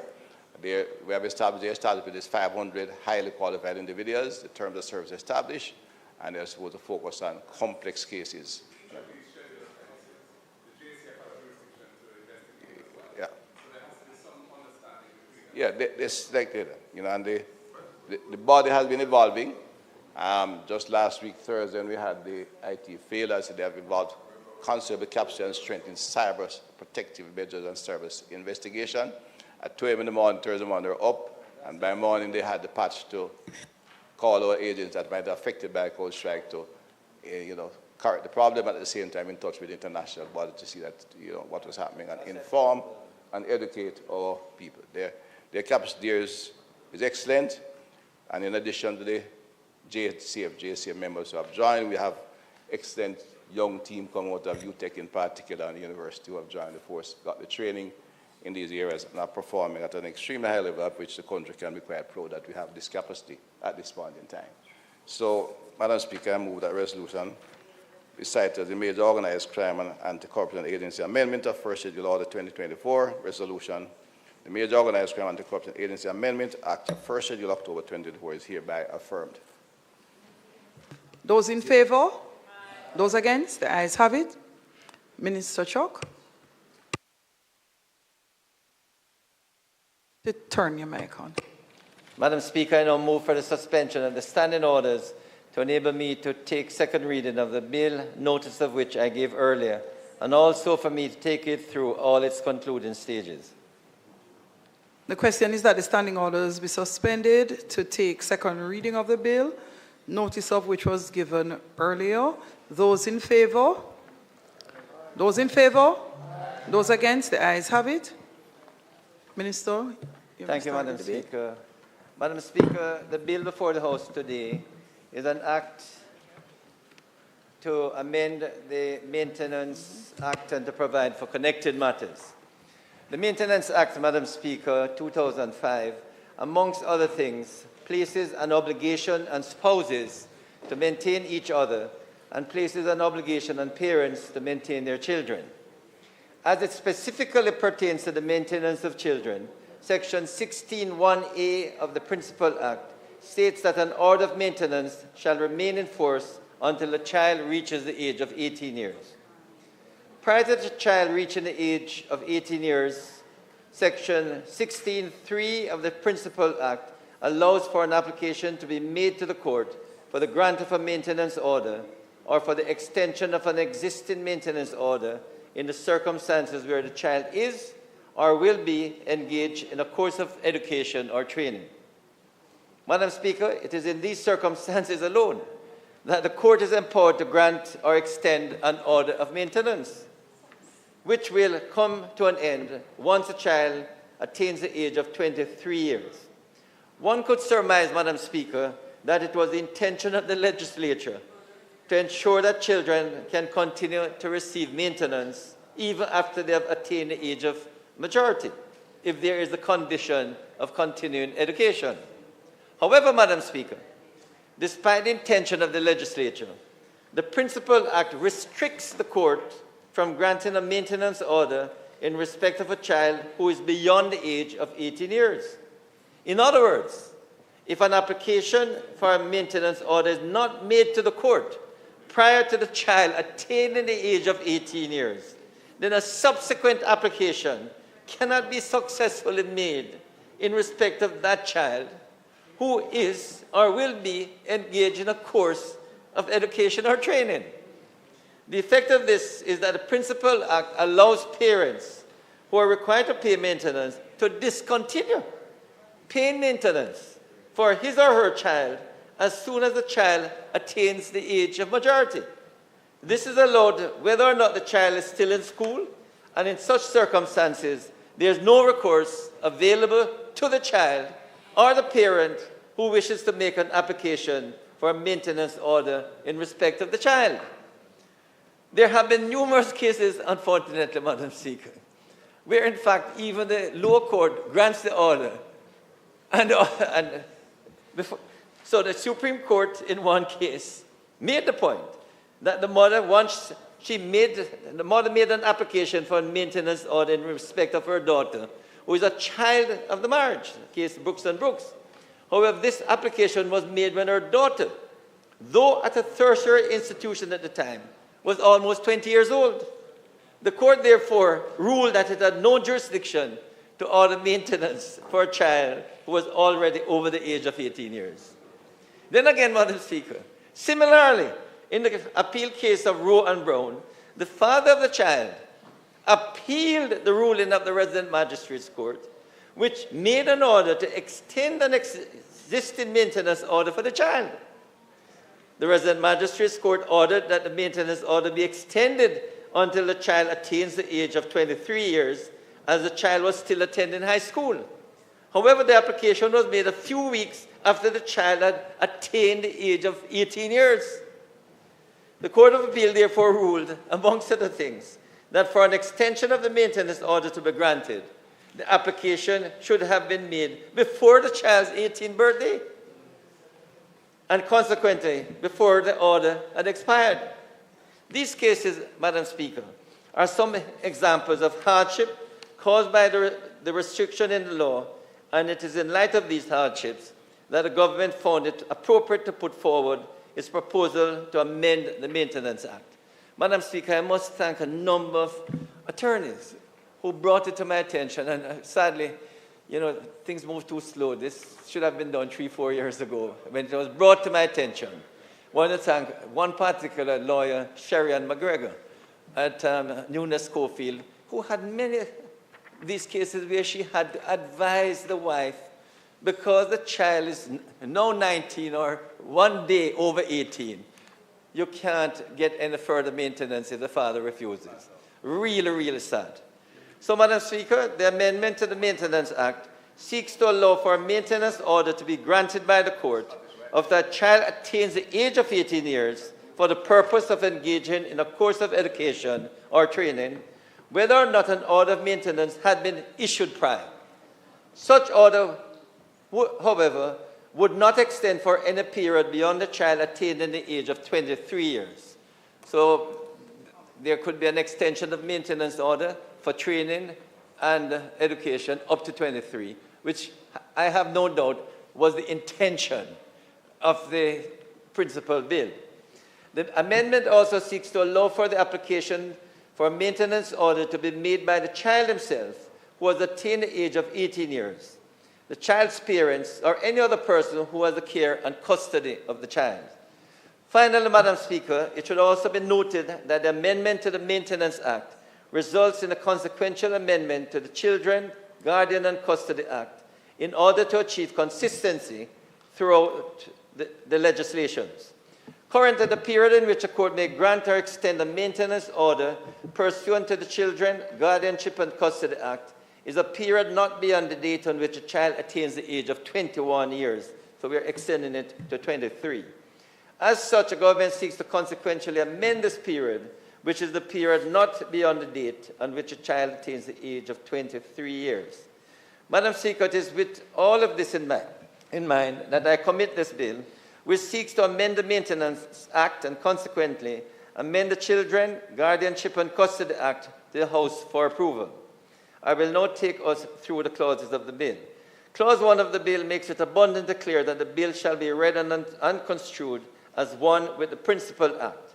Clause 2 of the bill proposes an amendment to Section 81A of the Principal Act by placing an obligation on every child to maintain his or her child, every parent to maintain his or her child who is a minor or a child who is or will be engaged in a course of education or training after attaining the age of 18 years, but before attaining the age of 23 years. Clause 3 of the bill proposes to amend Section 16 of the Principal Act to allow for maintenance order to remain in force until a child attains the age of 18 years or until a child attains the age of 23 years if that child is or will be engaged in a course of education or training after attaining the age of 18 years. Clause 4 of the bill, Madam Speaker, proposes to amend Section 18 of the Principal Act to allow for the variation, suspension, or cancellation of the maintenance order applied for by the child who has attained the age of 18 years. Clause 5 of the bill proposes to consequentially amend Sections 7U, A, and 7V1 of the Children, Guardianship and Custody Act to provide that the period in which the court is empowered to grant or extend an order of maintenance in respect of a child is to be a period not beyond the date on which a child attains the age of 23 years. Madam Speaker, I look forward to the support of the members for this critical piece of legislation which will address an unfortunate lacuna in the original legislation to allow children who want to go to tertiary institution and apply late, that they can get the maintenance from usually a father who can afford it. But over the years, fathers have been told, you don't have to maintain the child. And so the mothers, when they go to the attorney, and the attorney see these two cases, which were decided a decade or so ago, they say you have no case once the child has reached 18 years. So this piece of legislation, Madam Speaker, is to address this very unfortunate gap in the legislation.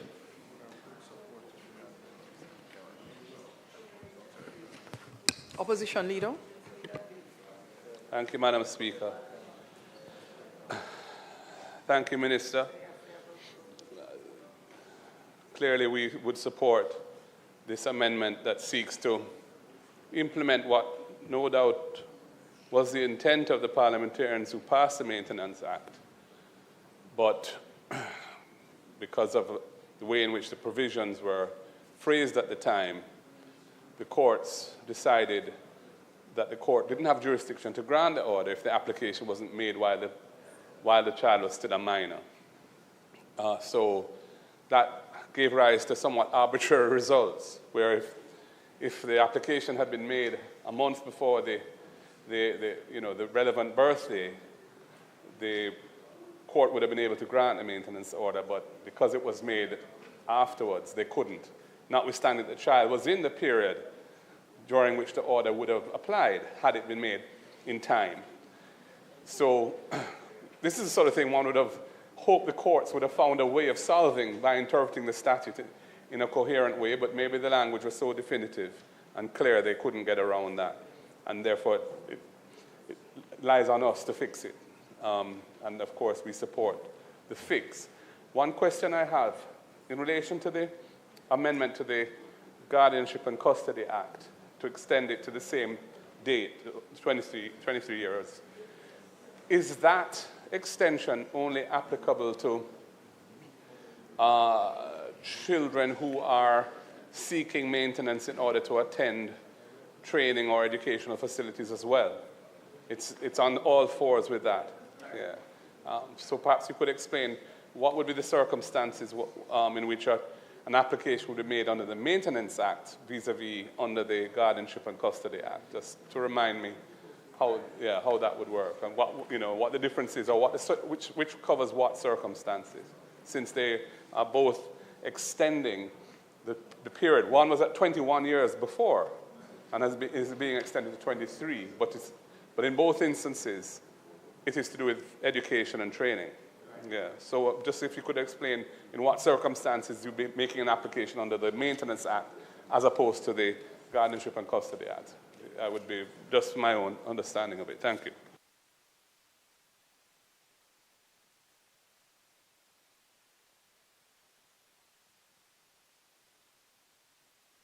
Catherine South, member from St. Catherine South. Thank you, Madam Speaker. I just rise to give support to this amendment being brought here. As I muttered across the floor to the Minister, such provisions should not even need to be in a legislation. It should be a moral parental duty to provide such support to children, because after all, the role of parents is about seeing to the development of our young people throughout that young stage into adulthood. And where such support is vital to that child's development, it should be almost automatic.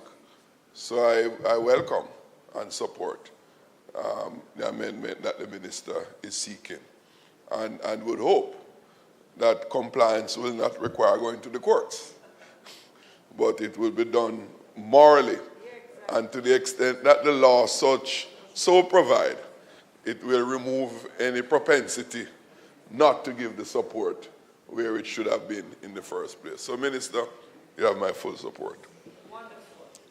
Minister, thank you. I want to thank the Leader of the Opposition and the member from South St. Catherine for their, their comments. As the member from South St. Catherine said, it is so unfortunate, Madam Speaker, that fathers have to be taken to court to look after their children. Really unfortunate. I mean, this should not even be a matter of great concern. But unfortunately, we have so many children who have been abandoned by their fathers, many of whom can afford it. But they just want to punish, the mother or the child. And so this piece of legislation is very necessary. The Leader of the Opposition had asked the question about the children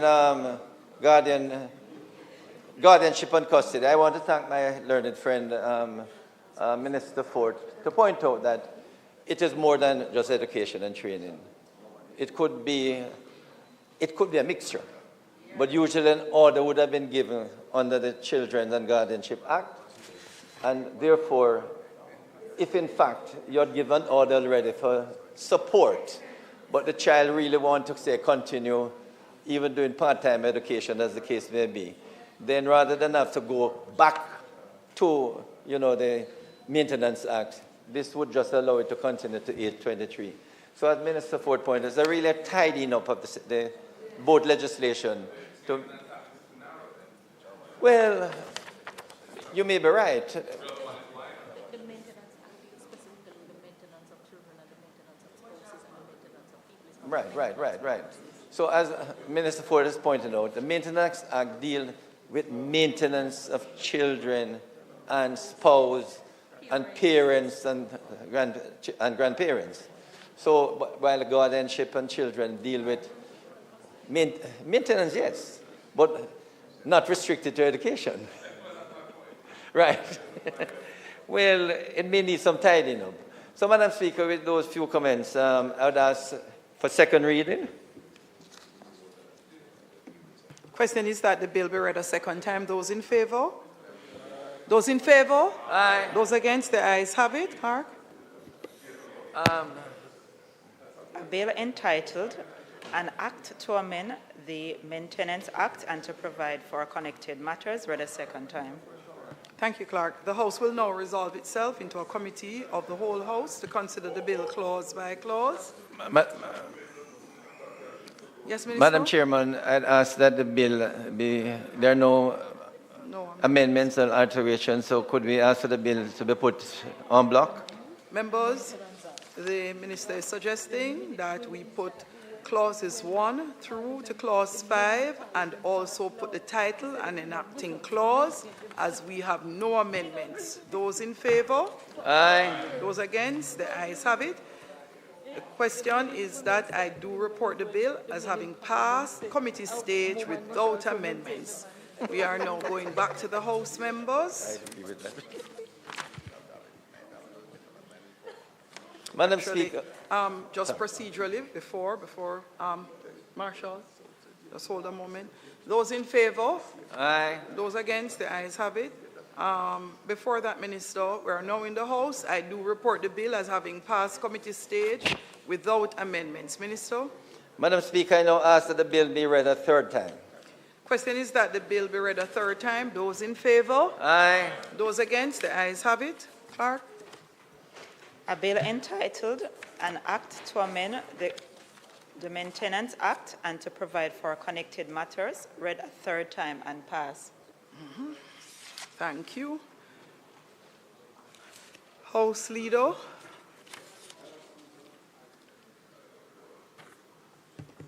Madam Speaker, I now move for the suspension of the standing order to enable me to take the second reading of the bill, notice of which I gave earlier, and also for me to take it through all its concluding stages. The question is that the bill be read a second time.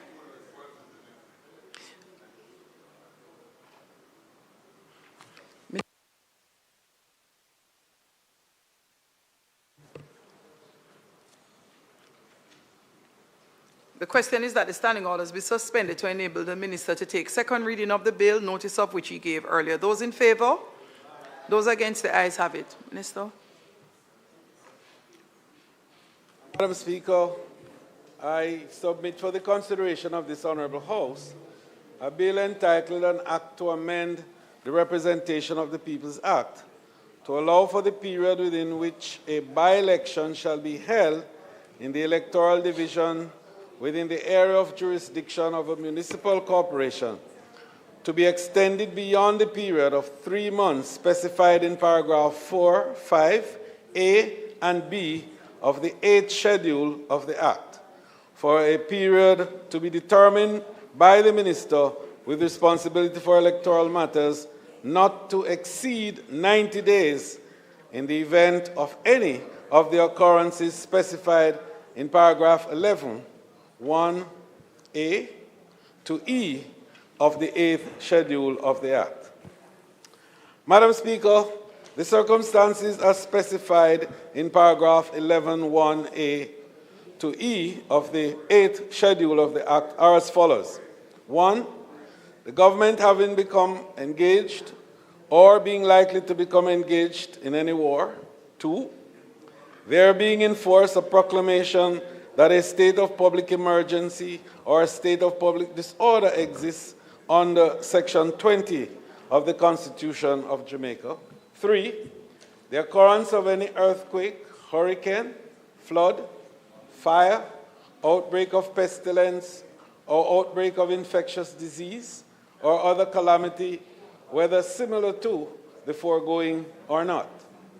Fourthly, the likelihood that the official list of all electoral divisions or for any particular electoral division will not be printed before the day specified for the holding of the poll, or that any essential electoral supplies or materials will not be available in adequate quantities upon such day, or fifthly, riot, open violence, or other civil disobedience resulting in such interruptions, obstruction, or abandonment of the electoral process as to prejudice the holding of a fair election.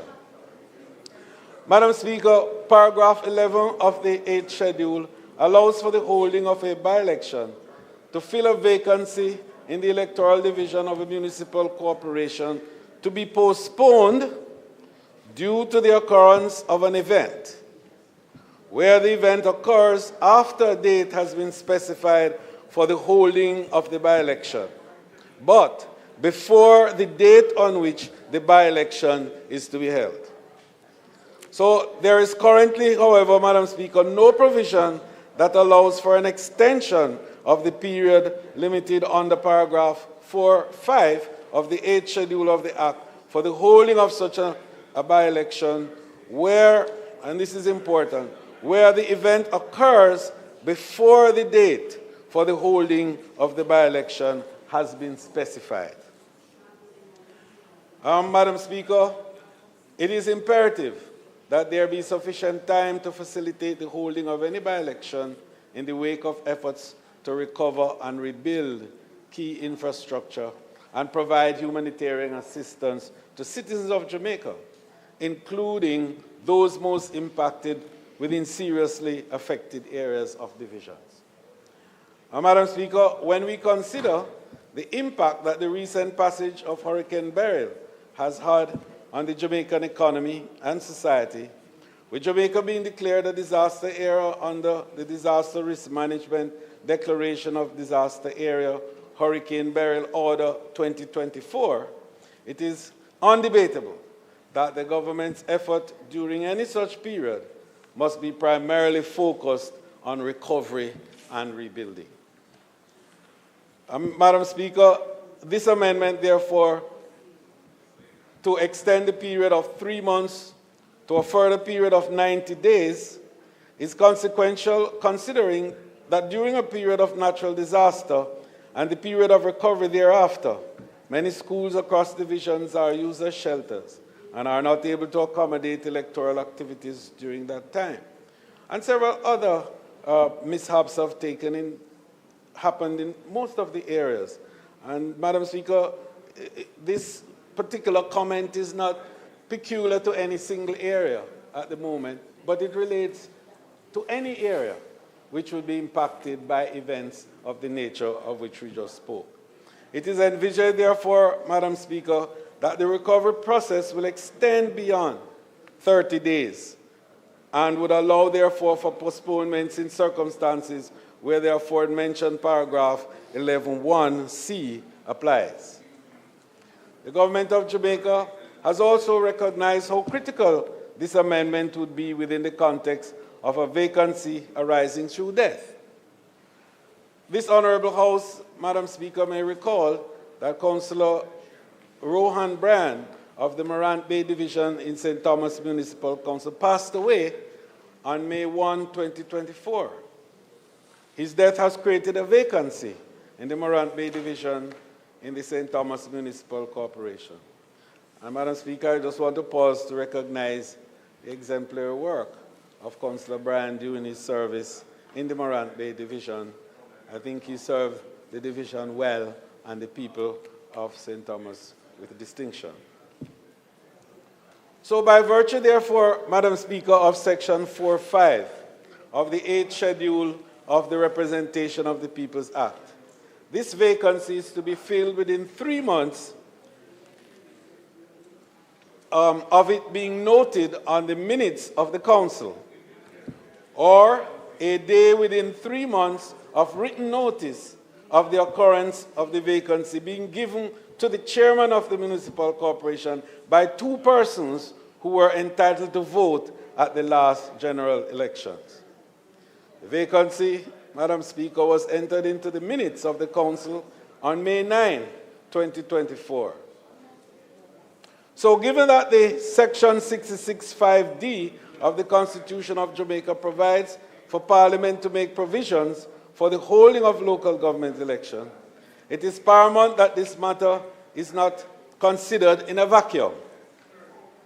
So this proposed amendment, therefore, of paragraph 4.5, which I mentioned earlier, of the 8th Schedule of the Representation of the People's Act, must be applicable to all relevant future occurrences. And I wanted that point to be made, that this particular amendment is not in relation specifically to this situation in St. Thomas, but is to provide an opportunity for the minister to act in circumstances of this type in the future.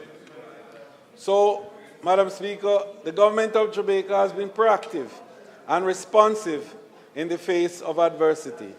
And to that end, the Cabinet has granted its approval for this bill to be tabled here today to amend the 8th Schedule of the Representation of the People's Act in order to provide for an extension of the time limit under paragraph 4.5 of that schedule for the holding of by-elections due to the occurrence of an event that may trigger a postponement of a by-election under paragraph 11 of that schedule.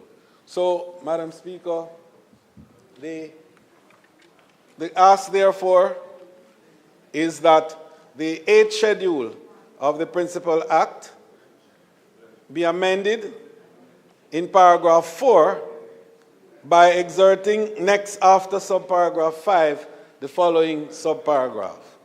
5A, where at any time after the occurrence of a vacancy referred to in subparagraph 5, but before the publication of an order, that subparagraph, the minister with responsibility for electoral matters is satisfied that it is expedient for the time limit for the holding of a by-election under subparagraph 5 to be extended by reason of any of the matters specified in any of the paragraphs 11(1)(a) to (e).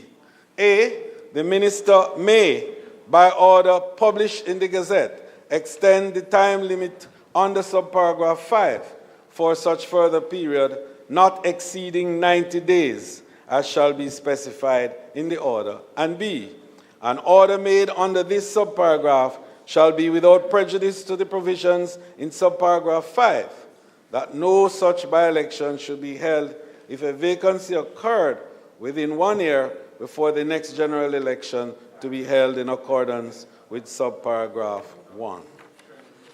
Madam Speaker, I now commend this bill to members of this Honourable House for consideration and approval. Thank you, Madam Speaker. Thanks, House Leader.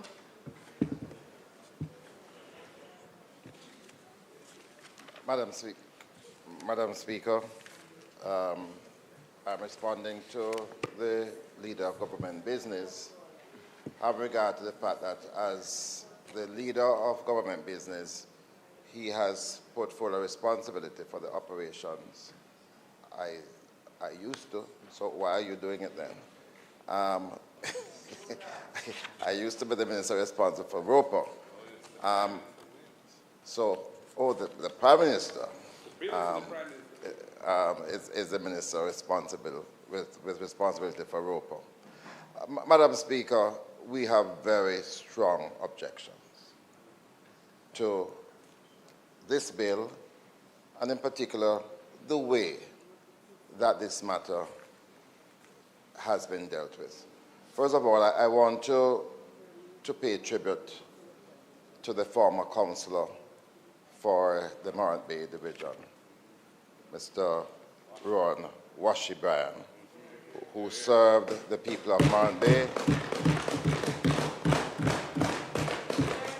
with this distinction. He was entering on his 3rd term in the parish council. And I think it is true that both sides,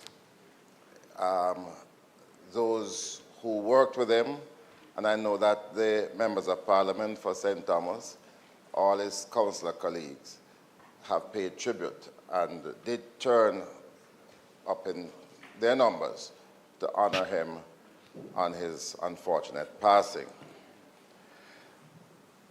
Madam Speaker, we're deeply concerned because today the government is in breach of the law that they're seeking to amend. Today, the government is in breach of the law. The government is operating unlawfully in relation to this matter. And let me say why. The current law allows for, on the death of a councillor, for the municipality to be notified, and on notification, within 90 days, an election to replace that councillor must be called and held. And held. The notice was given to the St. Thomas Parish Council on the 9th of May, Councillor Bryan having passed on the 30th of April. So by that law, by this law, the elections ought to be held by the 9th of August. There's no way that can happen today, because in holding an elections, you have to have regard for nomination day, which is normally 5 days after announcement, and then within 16, minimum 16 days for the elections to be held. It can't be held now. On the 23rd of July. Can be called today on the 23rd of July for it to be held on the 9th of August. So the first thing the government should do today, in the minister addressing this parliament, is to acknowledge that as a government, we are in breach of the law.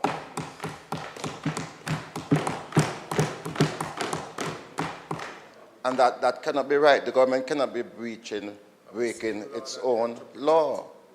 It is wrong. So that's the first matter. Madam Speaker, that very law would have allowed the government, if they had called the election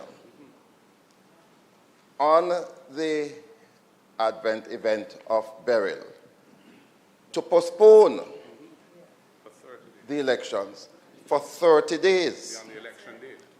beyond the date. That is the law. So if within that 90-day period, the government had called the election, and Beryl came, then the government could extend by 30 days that election. So what do we have here? What do we have here? The government having breached the law. Today, the day when we, I believe, go off on our summer recess, we see another rushed bit of legislation coming. We are just having sight of it today. We are just having sight of it today. Right? Chaka chaka indeed. So we are going to see a bill, the first time we're seeing it, tabled today, rush it through today. Total disrespect for us inside here. Total disrespect for the institution of local government.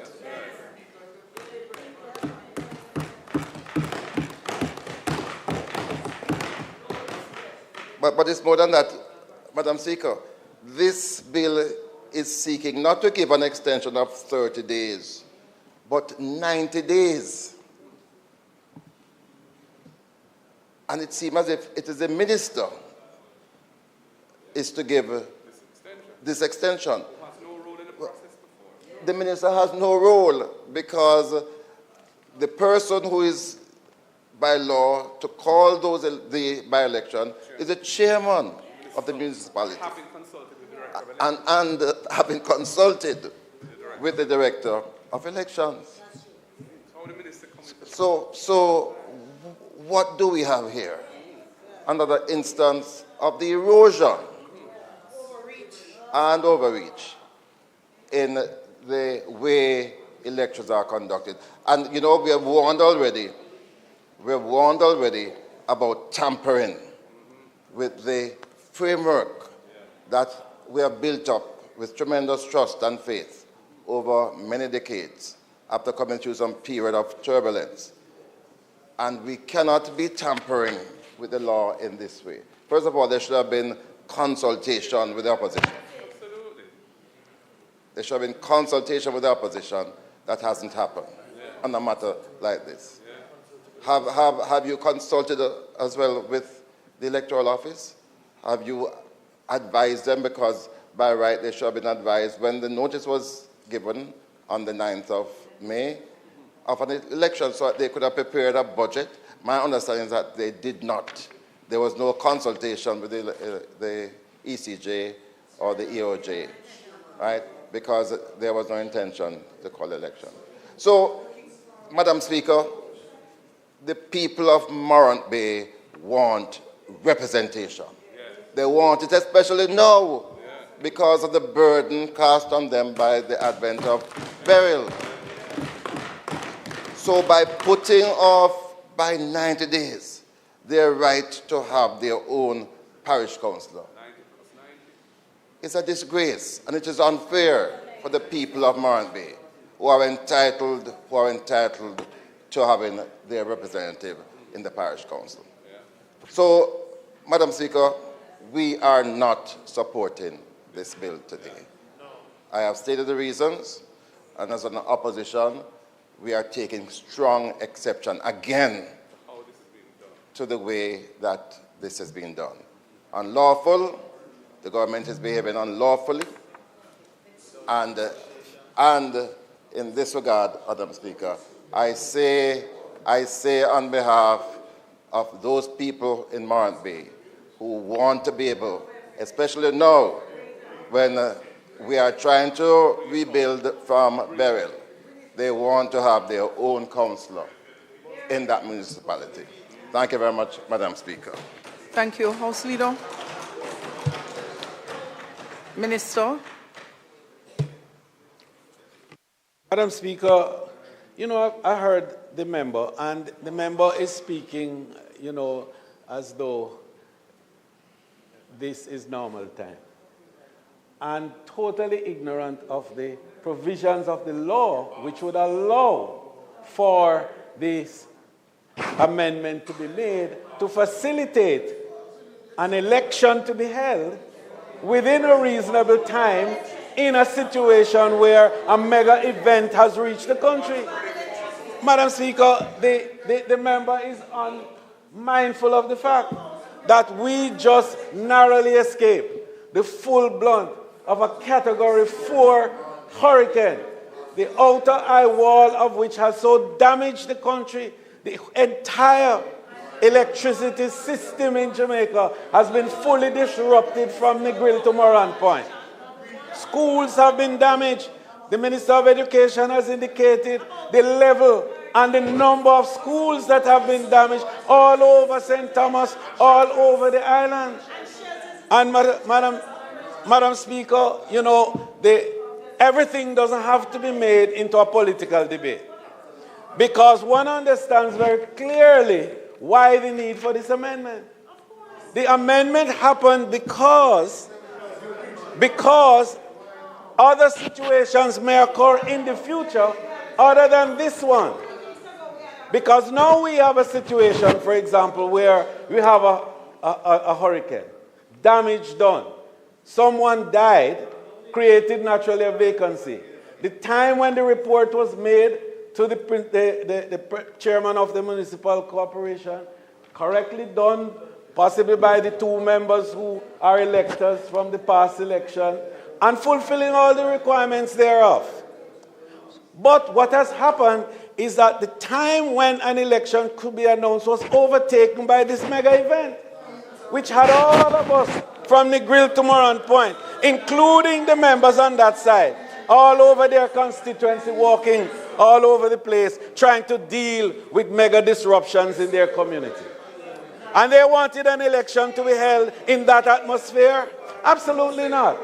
And so what the government is seeking to do through this amendment is simply to allow for the elections to be held under circumstances and in conditions that is conducive for the proper execution of the rules of democracy. And so we are satisfied that there was no breach in the sense of a government willfully and deliberately breaching the law. And you know it. And you know that it is not a willful breach of the law.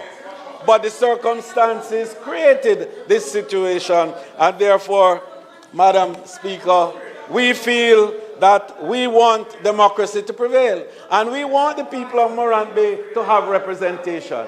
And so, therefore, the move is to enable the minister in the circumstance to be able to have the election within 90 days or so after this expiration. And so, Madam Speaker, I beg to move that, and I want to thank the member for whatever that contribution was, and quite understanding why he made the point, the season that we are in. But I would invite this Honorable House to give favorable consideration to the approval of the bill. May it please you, Madam Speaker.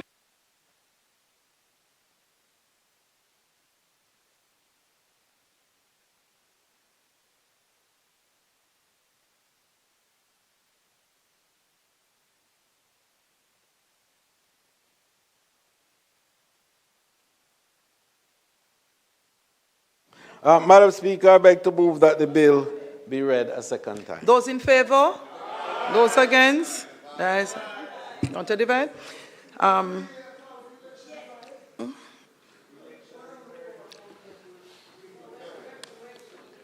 Mr. Bartlett. Mr. Brown. Dr. Brownberg.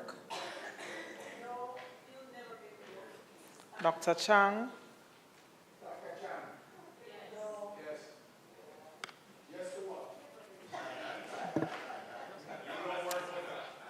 Dr. Charles.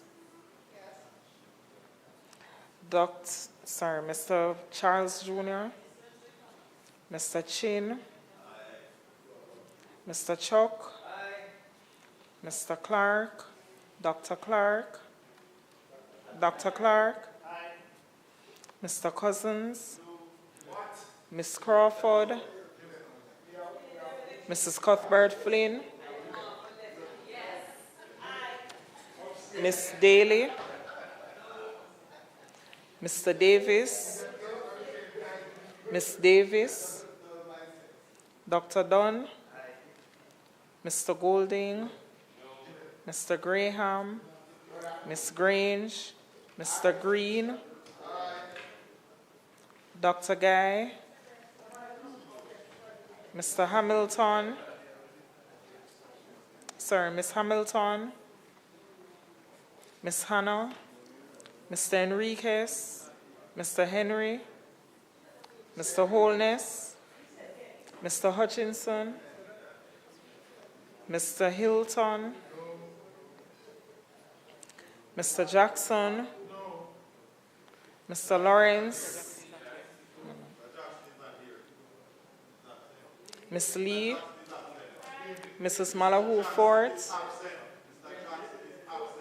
Mr. Main, Mr. Mackenzie, Mr. Miller, Ms. Morrison, Mr. Montague, Mr. Morgan, Mrs. Nita Garvey, Mr. Paulwell, Mr. Phillips, Dr. Phillips, Mr. Robertson, Mr. Robinson, Mr. Samuda, Mr. Shaw, Mr. Siblis, Mr. Slowly, Ms. Smith, Mr. Terrelong, Dr. Tufton, Mrs. Vaz, Mr. Vaz, Mr. Warmington, Dr. Wheatley, Mr. Williams, Mrs. Williams, Mr. Wilson, Mr. Witter, and Mr. Wright.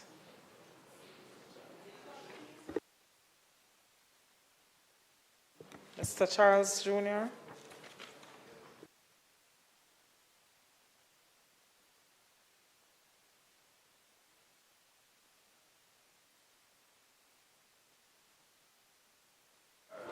Mr. Brown,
Members, the tally of the vote, 25 ayes, 8 decline or nay, and 28 members are absent, a total of 61.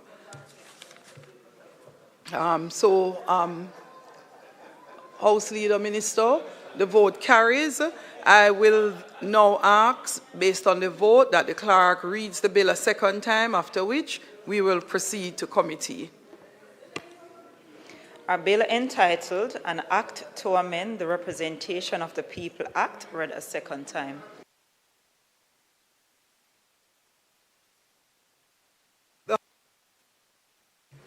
The House will now resolve itself into a committee of the whole House to consider the bill clause by clause. We are now in committee.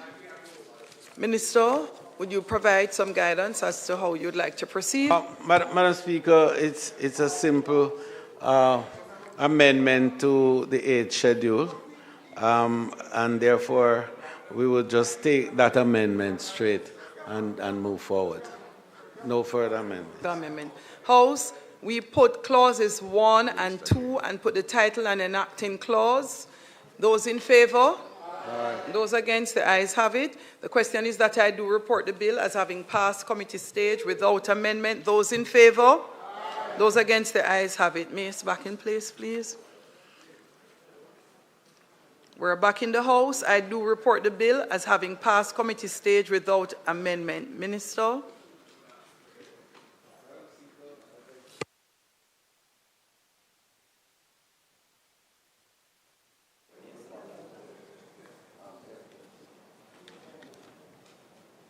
Madam Speaker, I beg to move that the bill be read a third time. Clerk? Those in favor? Those against, the ayes have it. Clerk, read. A bill entitled An Act to Amend the Representation of the People's Act, read a third time and pass. Thank you. Minister of Finance?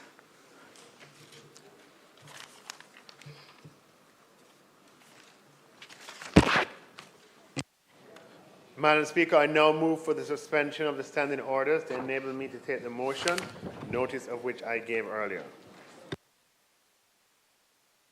Those in favor? Those against? The ayes have it. Minister? I ask that the motion be approved. For the members who may not be following, it is the monetary reports earlier passed in Standing Finance Committee. I ask that the motion be approved. Those in favor? Those against? The ayes have it. Thank you, Minister. House Leader. I beg to move for the suspension of the standing orders to allow me to take the motion, notice of which I gave earlier with regards to the report of the Integrity Oversight Committee of the House of Parliament. Thanks. Those in favor? Those against? The ayes have it. House Leader. The report having been tabled, I just wanted to indicate that your committee met once, received the annual report, and resolved to invite the commissioners to the next meeting, and at which we would interrogate them fully and to get further and better details with regards to the annual report that was tabled. In addition, we had a request made to the clerk to have a review done of the full report and to offer us some executive summaries for our guidance so as to assist the committee in its further deliberations. Madam Speaker, it is intended, and I must report that we did connect with the commissioners, and they have indicated a willingness to attend. However, they ask us for time based on certain vocational commitments that they have at this time. So we look forward to the next meeting at which a fulsome interrogation will be done and a careful look at the details of the report for reporting to this Honourable House. Madam Speaker, it should also be noted that this preliminary report would partially fulfill the statutory requirements to report back to the House within 30 days, having regard to the fact that we go on recess today, and then the interregnum period wouldn't allow for that 30 days. We will move the appropriate motion in time to allow for the House to receive the fulsome report after the 30 days without a breach of the standing orders. May it please you, Madam Speaker. Madam Speaker, it is not intended... Sorry, go ahead. Question is that the motion be approved. Those in favor? Those against, the ayes have it. House Leader. Madam Speaker, I have to make two motions. One is I have to beg for the recommittal of the item questions and answers to questions, and further to move a motion that the House be allowed to take questions after 3:15 as is required by the standing order. So may it please you to consider those two motions at this time. House Leader, I'm quite impressed that you are so accommodating to the opposition. The question is that we recommit questions and answers to questions to facilitate a question.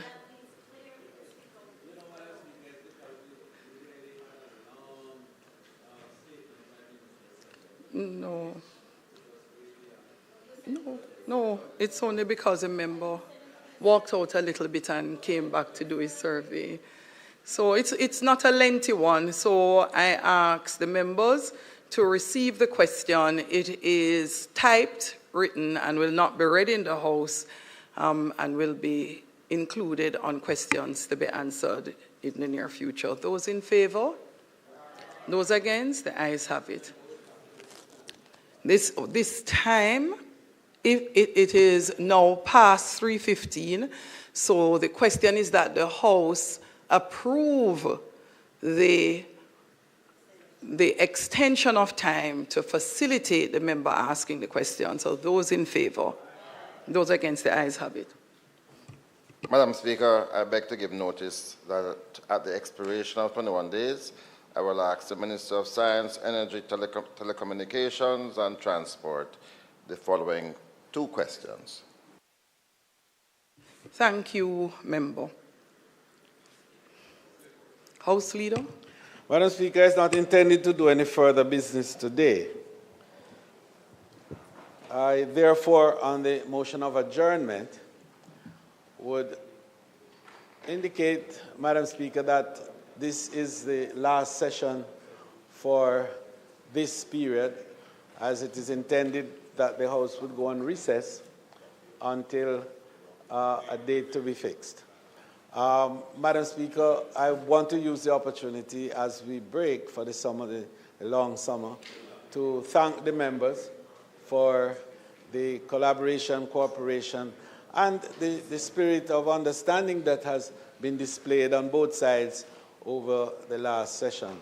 We had a very strong session where the sectoral debate dominated the session, and we had contribution from nearly 27 members during that period. We, Madam Speaker, endured some disruptions with burial.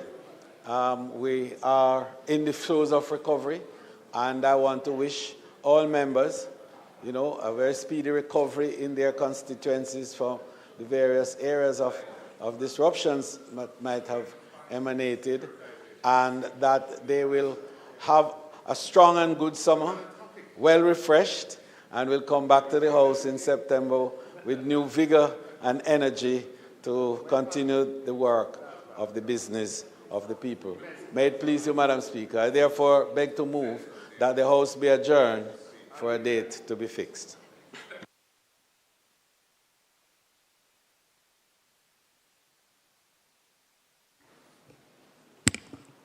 On the motion of adjournment. Madam Speaker, I join with the Leader of Government Business on wishing all our colleagues a safe and restful vacation. In particular, I want to wish the staff of our Parliament, Madam Speaker, I want to wish the staff of our Parliament, similarly, They do deserve the break. And finally, Madam Speaker, yes, I would like to finally wish our Jamaican athletes who will be performing at the Paris Games all the best. We are all rooting for them in one accord, government and opposition. Thank you very much, Madam Speaker. Thank you. On the motion of adjournment, just a very quick statement/tribute for the Hansard records on the appointment of Honorable Miss Justice Marva MacDonald, Bishop OJCD, as President of the Court of Appeal. Today, I would like to add my voice to those congratulating a woman who has been a distinguished figure on the judicial landscape. I'm referring to none other than the Honorable Mrs. Justice Marva MacDonald Bishop, who was appointed President of the Court of Appeal last week. This is in fact a historic accomplishment, as Mrs. Justice MacDonald Bishop has become the first woman to hold the esteemed position of President of the Senate of the Court of Appeal. Through her body of work and her demonstrated commitment to the dispensation of justice, Ms. MacDonald Bishop has displayed that she possesses the qualities necessary to lead Jamaica's appellate court. Mrs. Justice MacDonald Bishop has had a vast experience in the judicial system.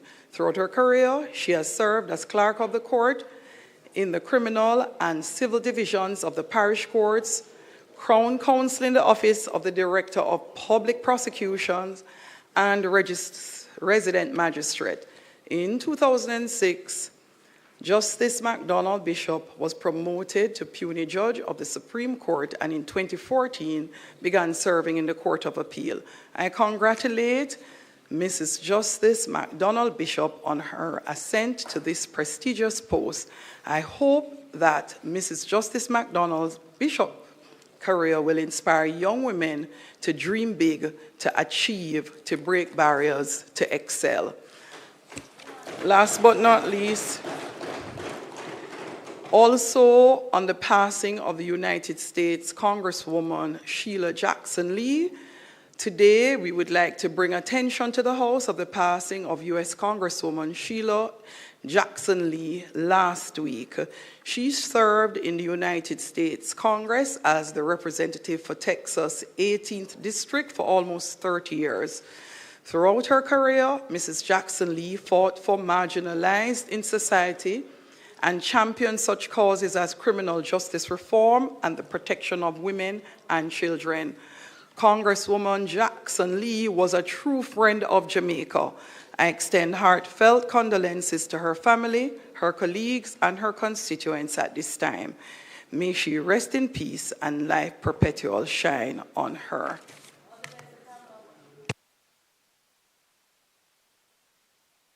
This honorable House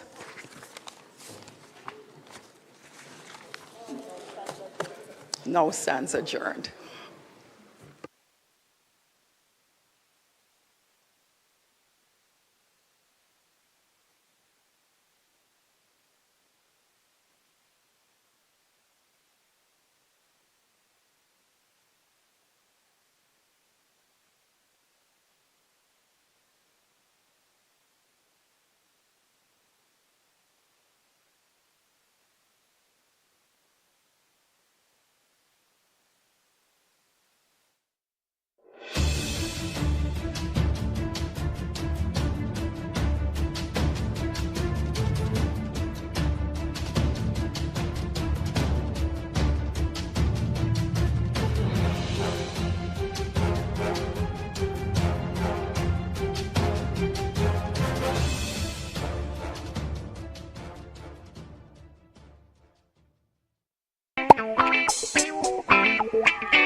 the King come in. Open up the gates and let His Majesty come in. Nation tremble, enemies surrender to the one who births the kingdom from within. Well, it's the way we say, Christ is the way yesterday and today. Live by every word, but could I never go astray. Shut it on the mic when I night and day. I saw me turn, I saw me stay. Jesus, you're amazing. Amazing, amazing, amazing. Oh God, amazing, amazing, amazing. You are amazing. Amazing. Thank you, Lord. Salvation, you want it, it's free. Have it, you see. Now me baby, only Jesus Christ alone can make you have it. Slick Rick, you're living in the end time. Know where you are. Spreading joy and cheer. Across the sky.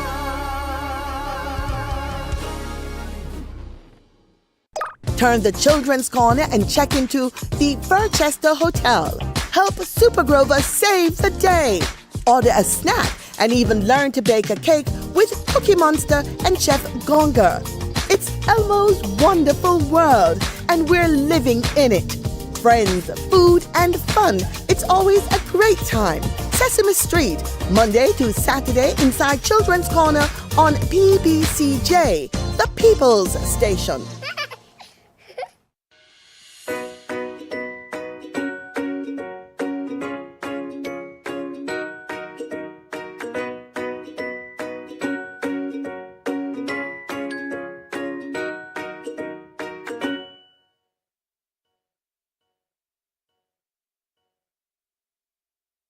Cook it up and make we steam it. Fresh so me need it, tilapia a real fish. Cook it up and make we roast it. Farm fresh so me need it, tilapia a real fish. Grow smart at the best part. Food for thought so me have to eat smart. Easy catch, fully net, a tilapia.